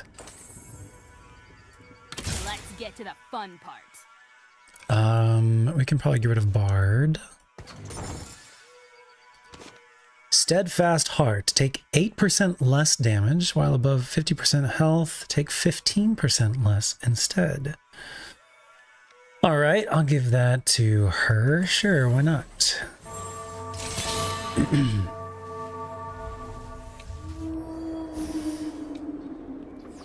I don't know what I'm doing at all. Sure, Wolfie, if you want to do that, yeah. Or if you just want to send me like a website, if you just want to post a website in chat or something. Alright, this is the carry right here. Cinna. Alright. I'm still... Oh, we didn't finish last that time. We finished second to last. Improvement, baby!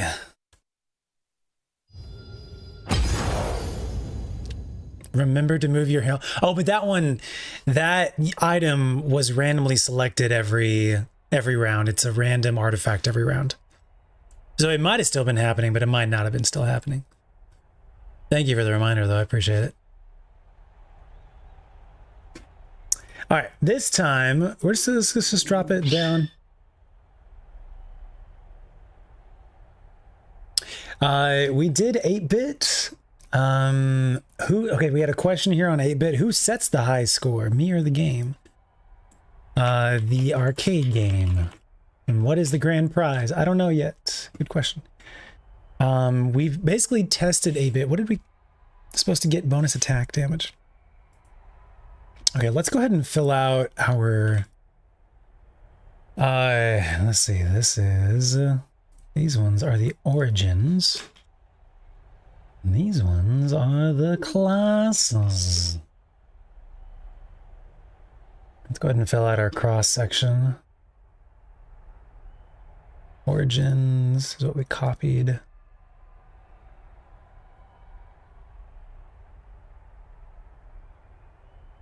Eight-bit, country, disco, EDM, emo, heart steel, hyper pop, Ilawi, Jazz, KDA, Maestro, Mix Master, Pentakill, Punk, True Damage, and Wild Card. Okay, and then we've also got these classes.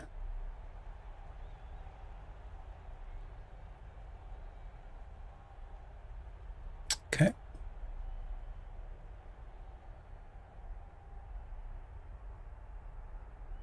Tighten it up so I can see everything. And then I guess we need to jot characters down.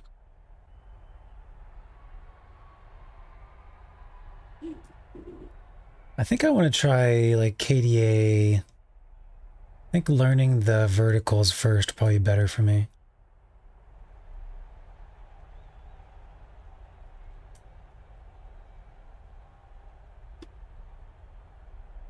That sounds good.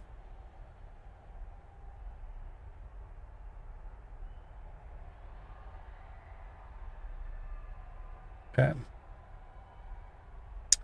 So we kind of tested out a little bit. I'm going to force KDA this time. They have lighted hexes and additional max health and damage. Let's go for it. Tactics, tools. Was I trying that one? Let me pull it up and see if I was or not. No, I was using a different one. Let's try that one. Should make that like a dark screen or something. It's way too bright. Tactics.tools.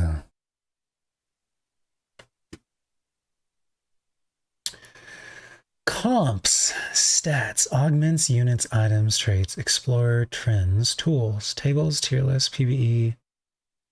Let's pull up PvE. Team builder, set 10 info. Synergy grid, that sounds pretty useful to me. And then let's also go to top comps and see if it's for tier 10 yet. Not yet, still the past. All right, on tactics.tools, got a really nice grid, basically the grid that I was kind of building out. So we're going to go for KDA. This is so much better, very visual. This is Lilia and Nico and Ari and Seraphine. KDA, Spellweavers, and Superfans. Yeah, let's just try the deep comps first. KDAs. KDA, Pentakill, True Damage, Hard Steel. Start out with those. I'm gonna start with KDA. It do be a flashbang. That's fair.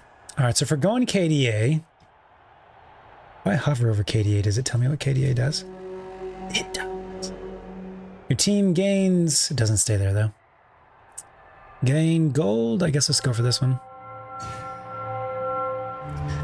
KDA is health, ability, health and damage, health and damage, health and damage, health and damage. KDA, health and damage. Unit accelerator, what did we get? Health and damage, KDA, health and damage. 10% attack speed and bonus movement speed. Okay.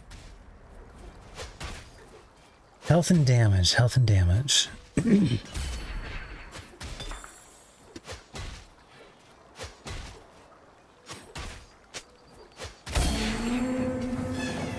baby.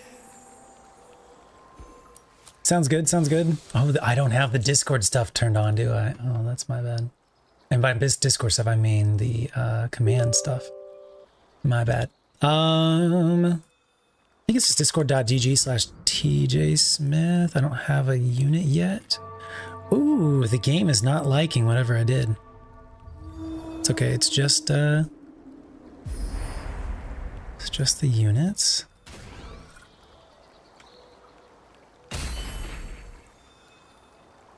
It is not happy with me right now. I think my whole PC froze. I can see on my other PC that the other PC is fine. What did I do? What did I do?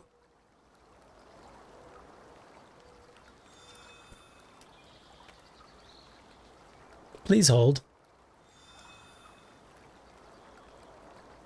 Attack speed modifier? Do I hear Jin in the distance? Oh, I can read y'all's chat over here. Okay, you're already in it. Okay, good, good, good. That's what I thought, but... Okay, I think the game is now broke, too.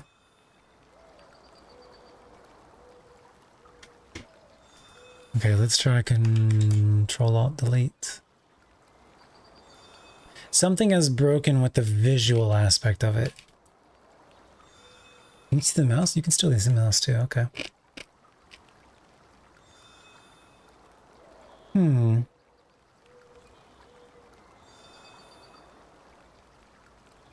I'll give it another 20 seconds, but I think we're gonna need to restart. I don't know about you guys, but that's what I'm thinking needs to happen.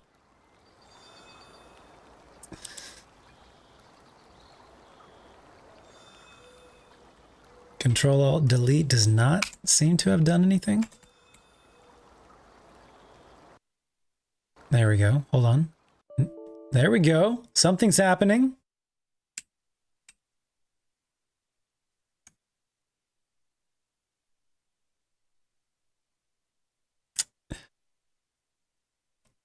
I think I'm gonna go do a hard reset.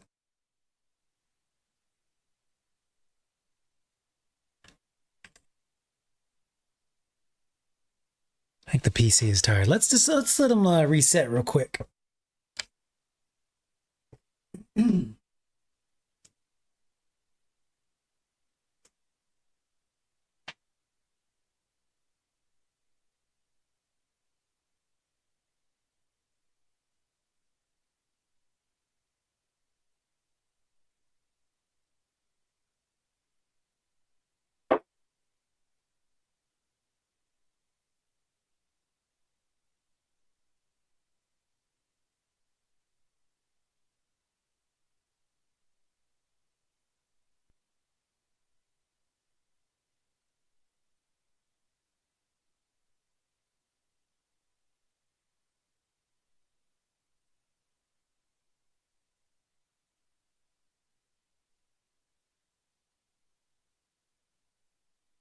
All right, booting back up.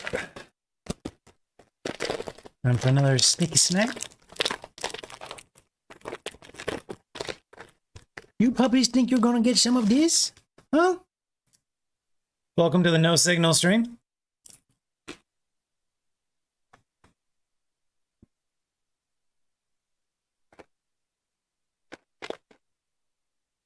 Best stream in A.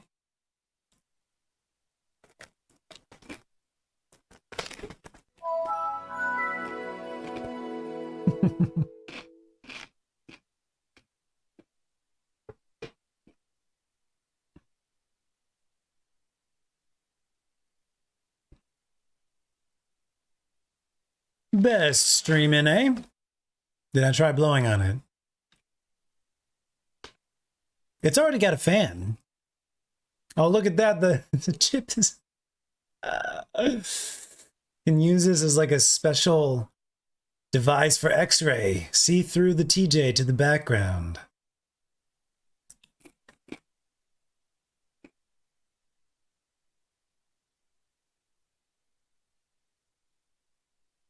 Well, it looks like the restart was successful.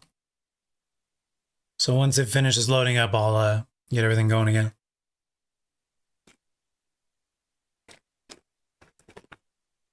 Attack speed modifier.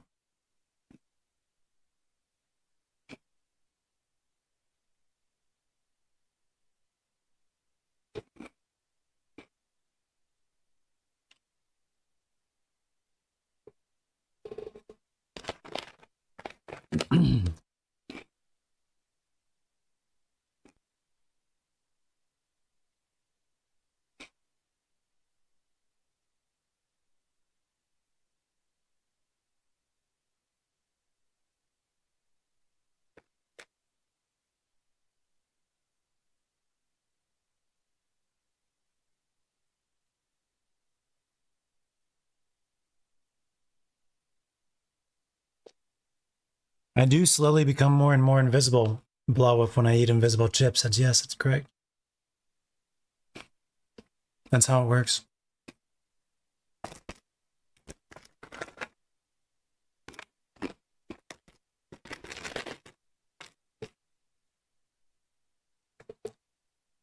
I slowly become more and more dark matter. I am here, but I'm invisible, but I have force and mass and matter. Oh, yo, it's loading me back in. It's reconnecting me.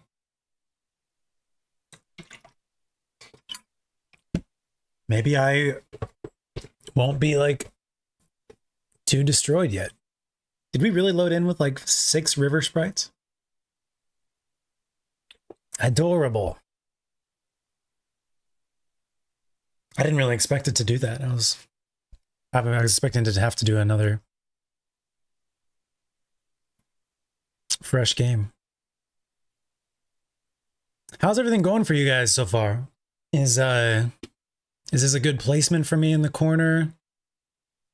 Actually, you know what I need to do? I need to do something else first. While it's still loading up. I gotta get like my windows opened back up. Oh, it's doing it for me. Thank you.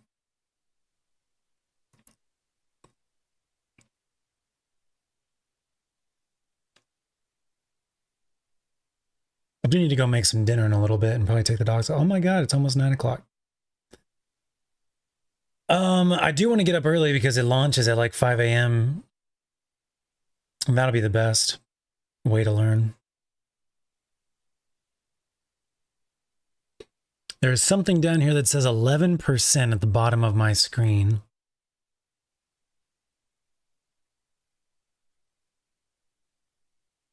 I think everything froze again.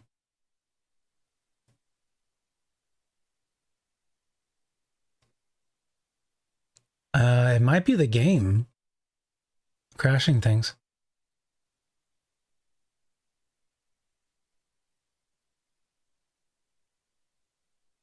I think the computer is frozen again. I think it's the game.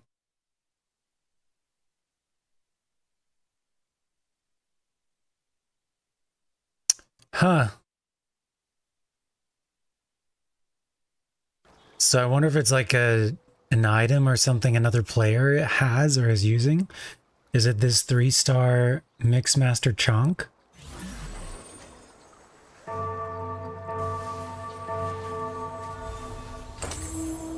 Yeah, I have to hard restart again. Could just be my computer. Could not be related to the game at all. Do another restart.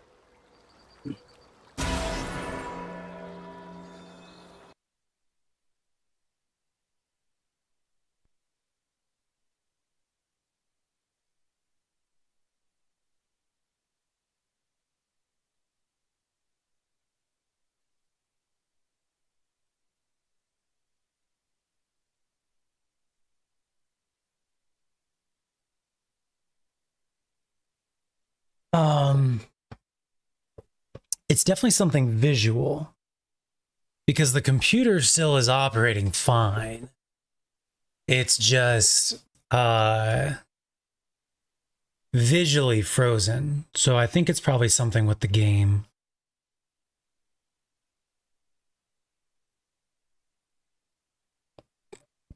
Some aspect to it. If your body fat turned invisible, would you even know since it's underneath the skin anyway? It's a good question. If your stomach turned invisible, would you even know? If your heart turned invisible, would you know?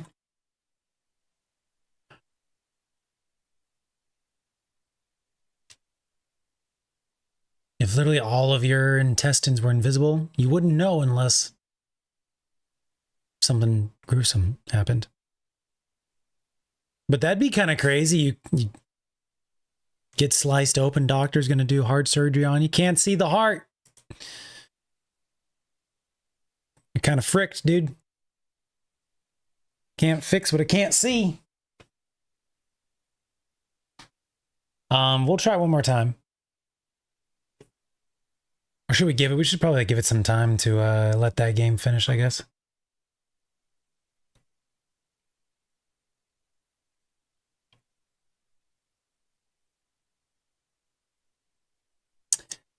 But I just want to say thank you guys very much for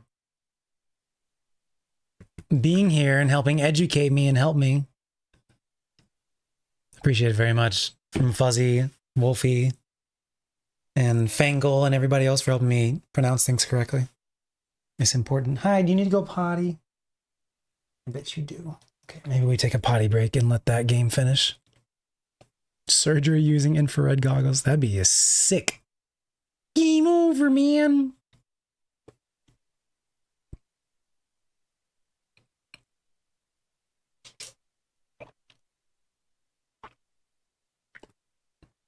All right, let's get our Firefox open. Hopefully it opens the windows again. It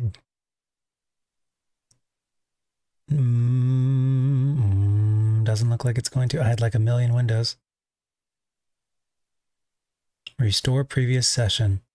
Please remember all of my tabs.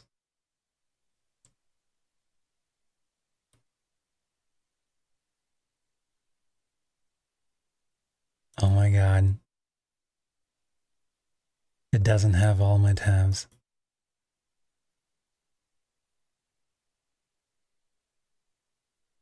You ever have one of those moments when you have like 30 tabs and they're important things and you can't remember what they are?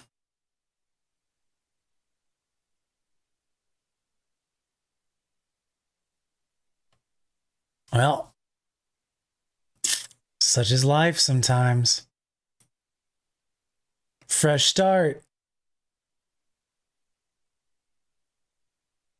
No restore tabs. Oh, I did the restore tabs. But because I had opened Firefox right before it crashed, it was only able to load that initial window and not reload all the other, I guess, reload all the other tabs in Windows. So they are not coming back. They're gone. Recently closed tabs. Nope. Recently closed windows, not available. Recent history. It's all my very, very recent TFT stuff. Rip dip. It's all good.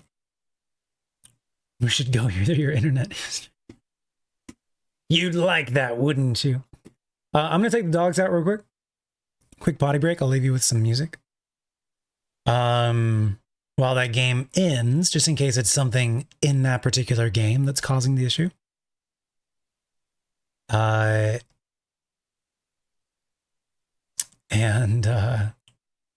let me leave with you guys with some music. And then I'll go walk the dogs and I'll be back and we'll launch the game and see if it works.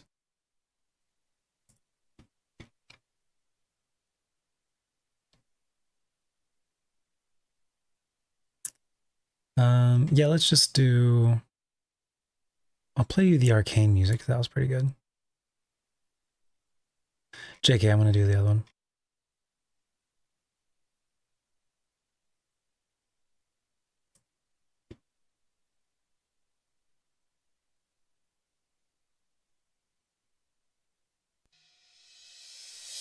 All right, just checking to make sure you guys can hear that. You can. All right, I'll be back. I'll see you in a second.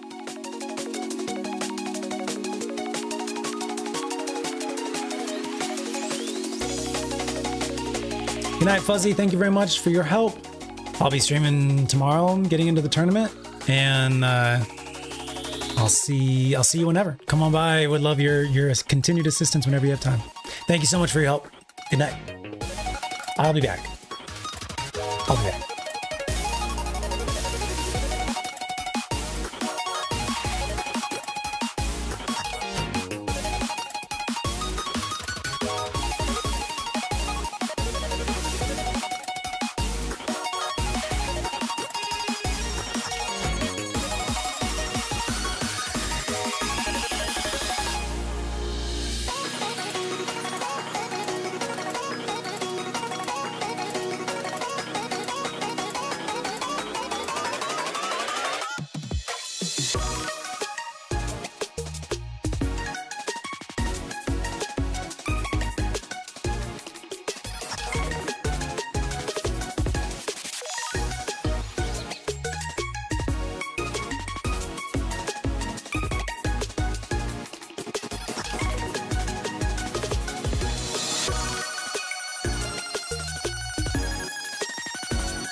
Let's test 1, 2.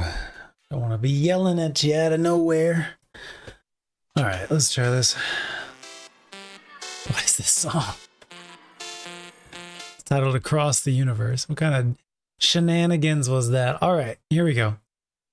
We're going to try and launch the game. Let's find out. Let's find out.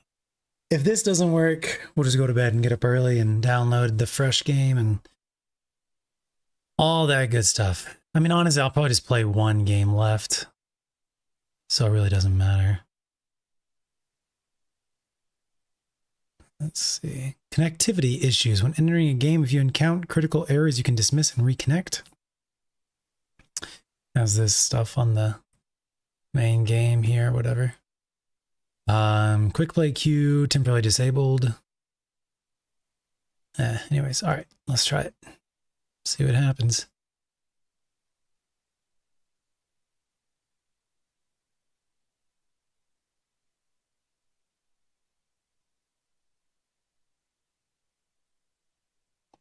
All right, I've got Spotify open and I've got one Firefox window open. And that's it. Everything else is just the game. One second.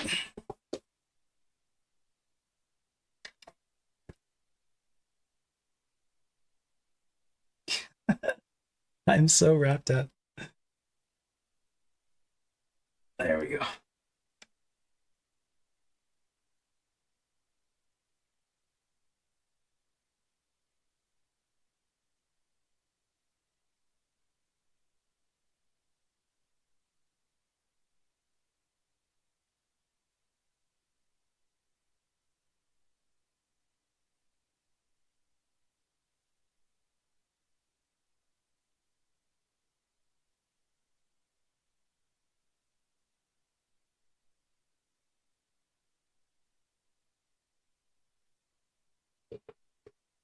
Game is still in progress. Okay, well, at least we got into this. Okay. So far. Says in game. All right, here we go. All right. And then I clicked exit. Let's go. Is that better? Nope. All right, let's try this again. We got literally nothing. Play again. All right, find match. Here we go.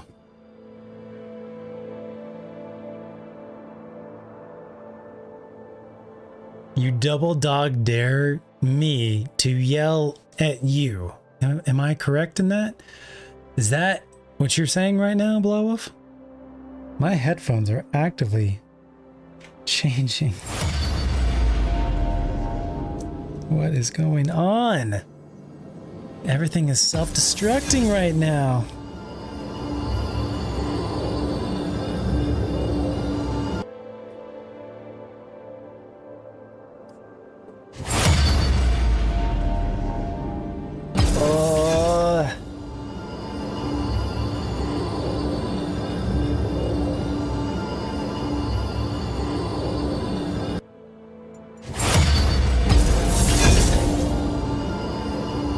Can't do it, Blawwolf.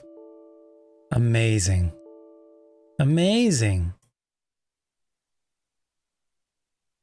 A critical error has occurred and the process must be terminated. Would you like to create a crash dump to aid the developers in troubleshooting this issue? Sure.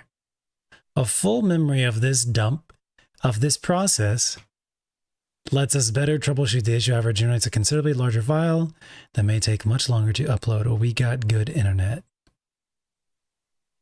Full memory dump.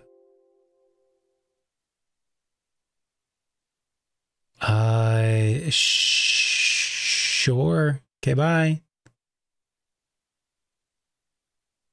I think we've concluded it's not me that's causing these issues, it's the game. So I guess I feel a little better about that.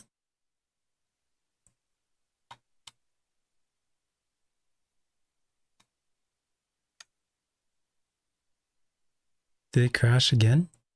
Did I do something wrong this time? I think we're done for the night.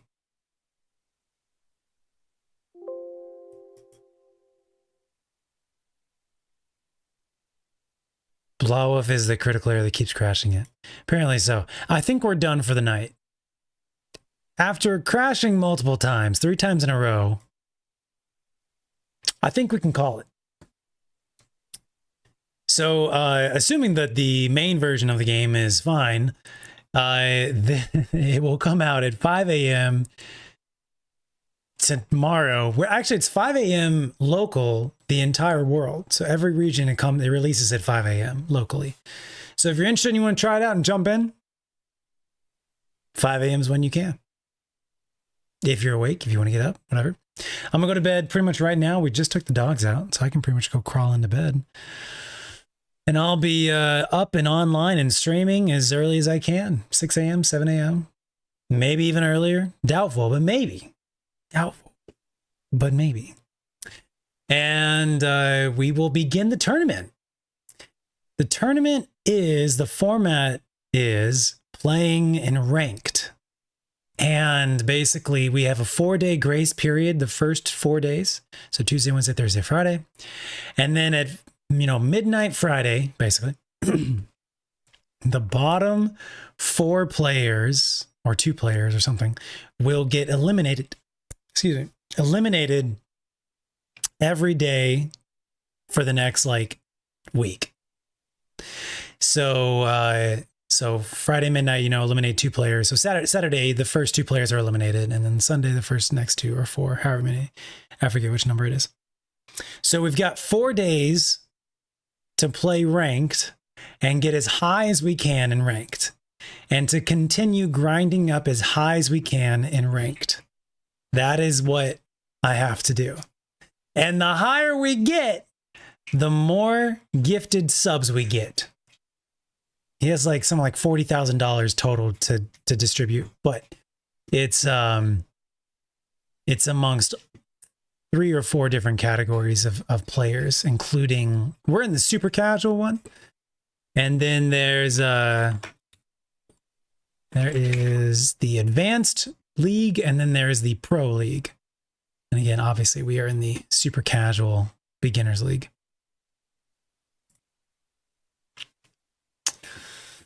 So let's see.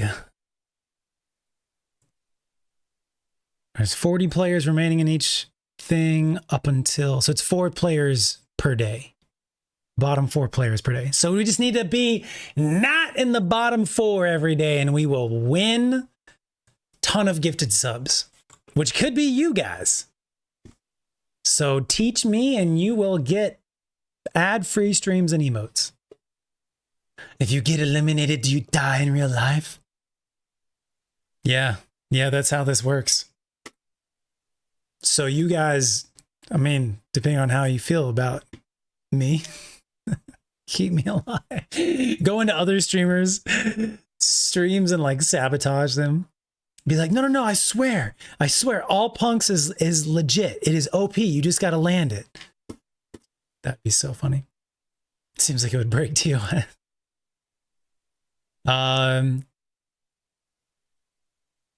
So yeah, and if you want to join, there's also community stuff happening too. So there's like a community tier as well, and you can get egg codes.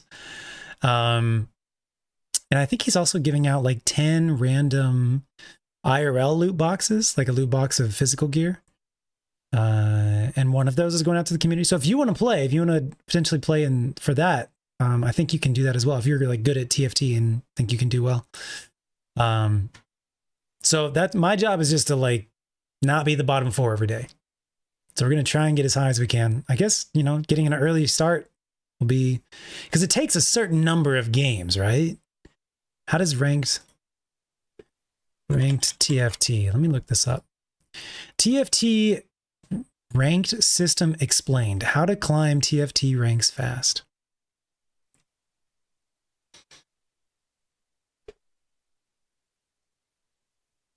So I think they recently added Emerald.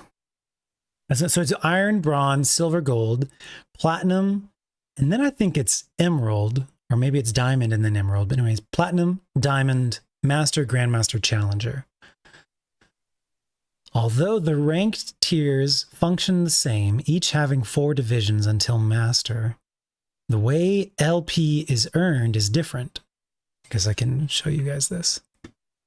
Don't have to keep it all to myself. That's pretty bright.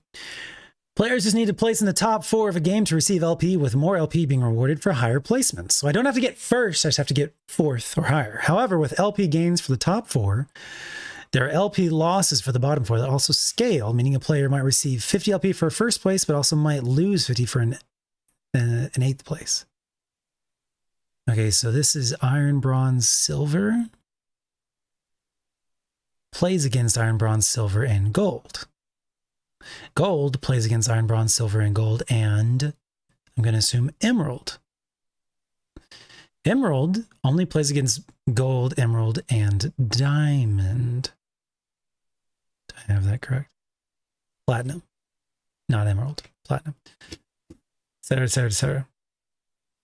4th place always rewards at least 10 LP. Once a player reaches a new tier, they cannot demote back below that tier. So you will stay at Diamond.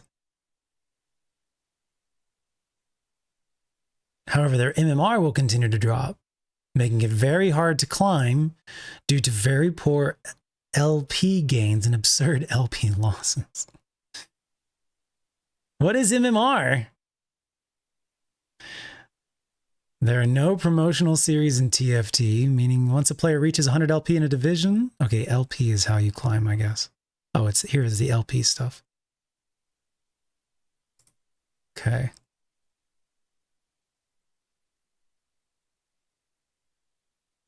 Is that what makes it like bronze stuck or whatever? Aw, Blawwolf. Thank you, I think. Thank you. Thank you, Blawwolf. What is in the IRL box, Wolfie? Once a player reaches Master's rank, sorry, hold on. There's no promotional series, so once you reach 100 LP, you will automatically proceed to the next highest tier, with Master being an exception. So is it split out into 4 tiers or something? Bronze 4? Iron 4, Silver 4.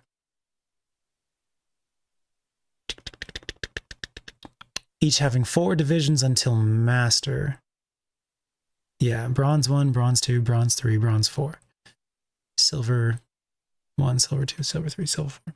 Okay, and once you reach 100 in a division, 4 divisions, 100 in that division, you will then 100. So 4th place rewards at least 10 LP.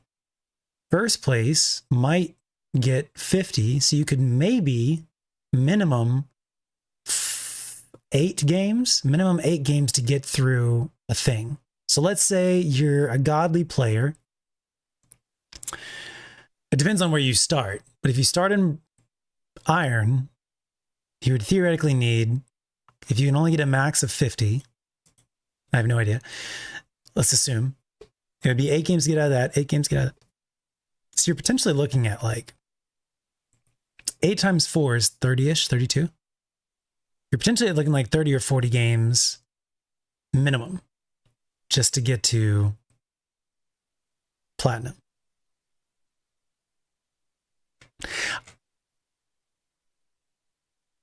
Here's BoxBox's image. Basically, this is placement.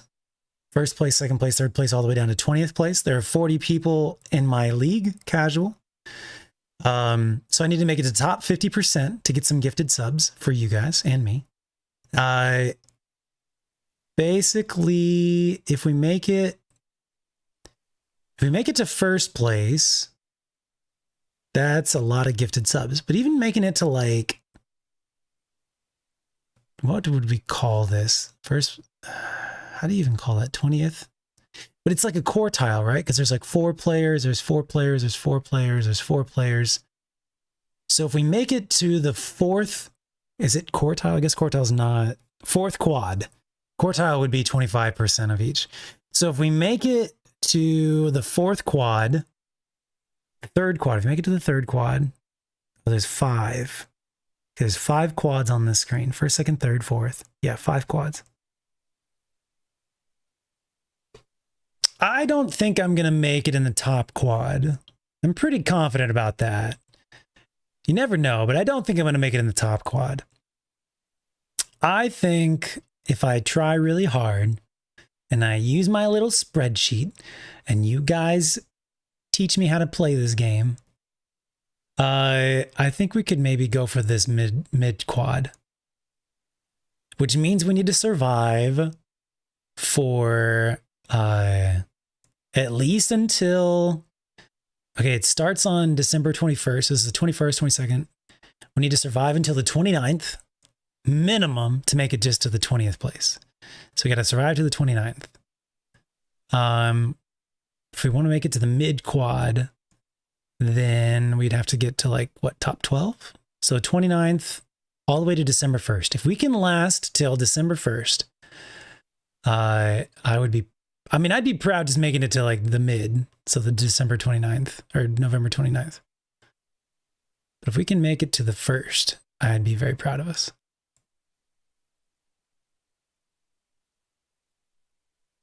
We shall see.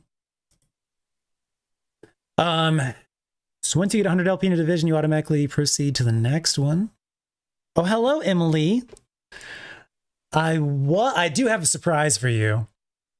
Can't tell you what it is, but I have a surprise for you.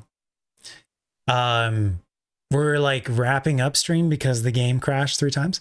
We were trying out this game called TFT. It's been around for a couple of years. I played it a while back when it first came out. We're in a tournament for it, as you probably saw online.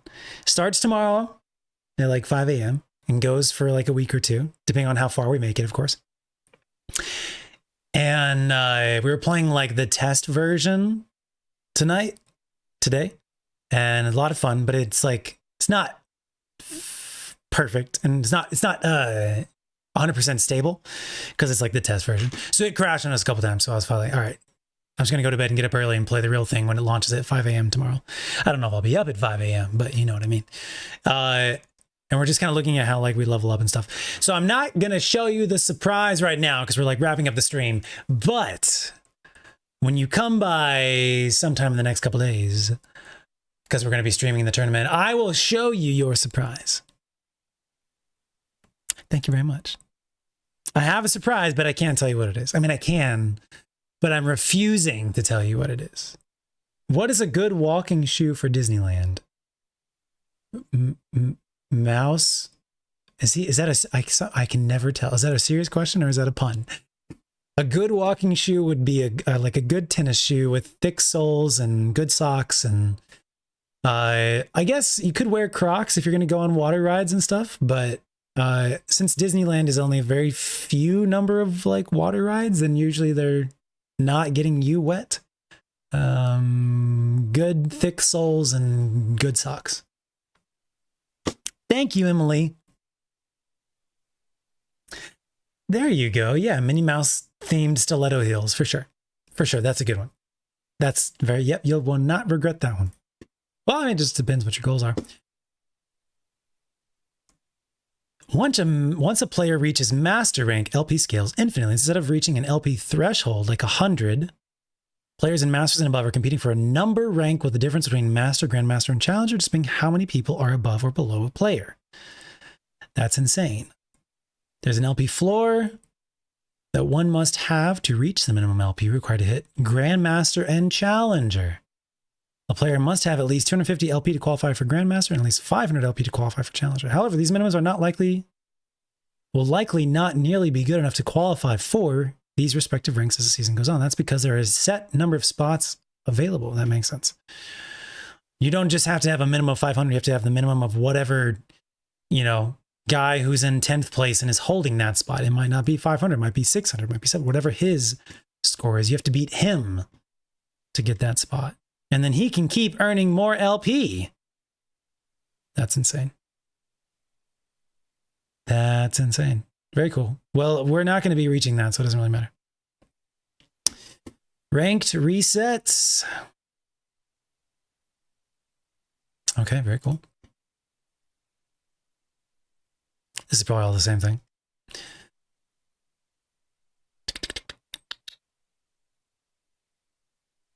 New sets of champions every season, which is what we're exploring and experiencing right now.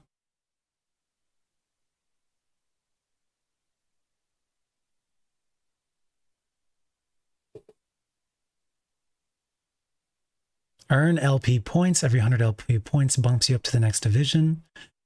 Demotion and decay. This one does say you can get demoted if your LP is 0. You will demote in TFT. When was this one written? Last updated September 22nd. I think this one said something similar. September 12th. Huh, okay. They're kind of contradicting each other.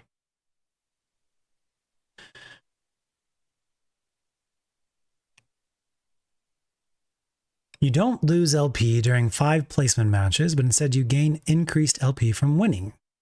Winning these 5 matches is a good way of earning an early head start in the TFT rank season. So I shouldn't just jump in. I should get decently comfortable with it and then jump in.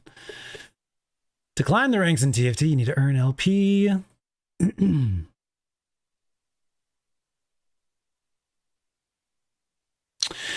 Every 100 LP points earned will bump you up to the next division. You'll retain all the leftover LP when you get promoted. Keeping your LP high will ensure continuous progress. Okay, you can only get demoted if your LP is at 0. You will demote in TFT ranks if your LP is 0 and your MMR is too low for the current rank you're in.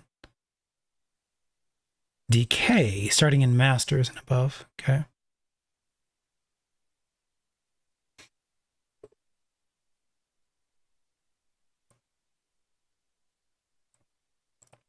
Players from Iron to Master will no longer be demoted. All right. The TFT ranking system explained. Progressing TFT ranks.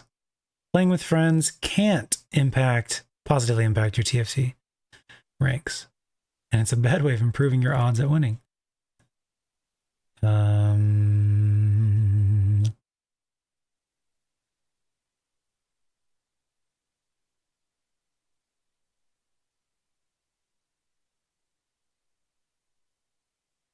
All right.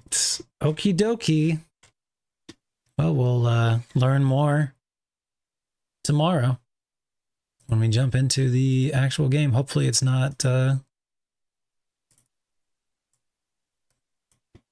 buggy. And if it is, that's okay. Our life will go on. All right. Should we raid? I think Adrian's streaming, actually. Let me go see. Live.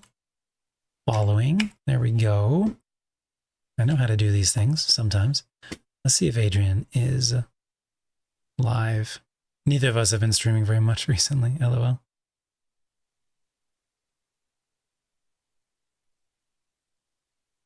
Oh, I need to, help me remember, you guys. I need to make sure I put a very specific thing in the title tomorrow. It's a very specific command. It's for BoxBox's tournament. I should probably just go ahead and do it. Let me just do it right now. Because if I don't, I'm sure I'd probably get in trouble. So let me just go ahead and change. No, I'm not going to do it. I'm not going to do it right now because then it would change what the title looks like at the end. Okay, I am going to send myself an email and say BoxBox title in stream / command. Help me remember if you can, chat. What time am I going to start tomorrow? I don't know. Whenever I can get up and get going. Optimally 5 a.m. Minimally, maximally, however you want to look at it, 10 a.m. Somewhere between, that's central times is what I was saying there. I mean, heck, if I actually get offline right now and go to bed and sleep for 7 hours and get up, that'd be approximately 5 a.m. We could do it. We could do it, chat. Oh, I don't know if I can. I have to download the new version of the game first, too. So, see you at 2 p.m. Shut the frick up. Banned. Anyways. Okay, Adrian is streaming. She's playing some Destiny. I probably will never play Destiny again. I have enjoyed my time with it, but given everything that went down at the end of October with like laying a whole bunch of people off and yada yada, I don't think I'm ever going to play it again. So, just letting you guys know. Sad times, but, you know, I think it's just, it has to happen. Okay. Let's do this. Dark Snake, what is up? We are raiding right now. How are you doing? I'm going to be streaming all this week if you want to come back tomorrow or the next day or the next day or the next day. Potentially more days after that if we survive. We've got a tournament going. Did I begin this? Did I begin the raid? Did I mess it up? I didn't. I pushed enter, but it didn't push enter. I pushed enter now. Invalid username. Because I used an @ symbol. Let's try that one. All right, there we go. Thank you for the reminder. I appreciate it. Blauoff. What time tomorrow? Good question. 2 p.m. at the latest. That's easy, says Fangle. Come back by the stream tomorrow and we'll try and figure something out, Dark Snake. There's always email if you want to try that. I make no promises though. I'm very bad at replying to emails. You guys are great. Thanks so much for being here. I will see you tomorrow, or if not, sometime in the future. Thank you so much, Charmin, for all the gifted subs today. Huge shout out to her. And thank you, Fuzzy, for teaching me. Fangle, for keeping me on the correct pronunciations. I really appreciate that. And thank you all for being here. Shout out to the YouTube viewers as well. You wonderful folks. Okay, that's it. Hopefully we have a fresh and clean game with no bugs tomorrow. I'm nervous about this tournament thing. Okay, see you tomorrow. Bye.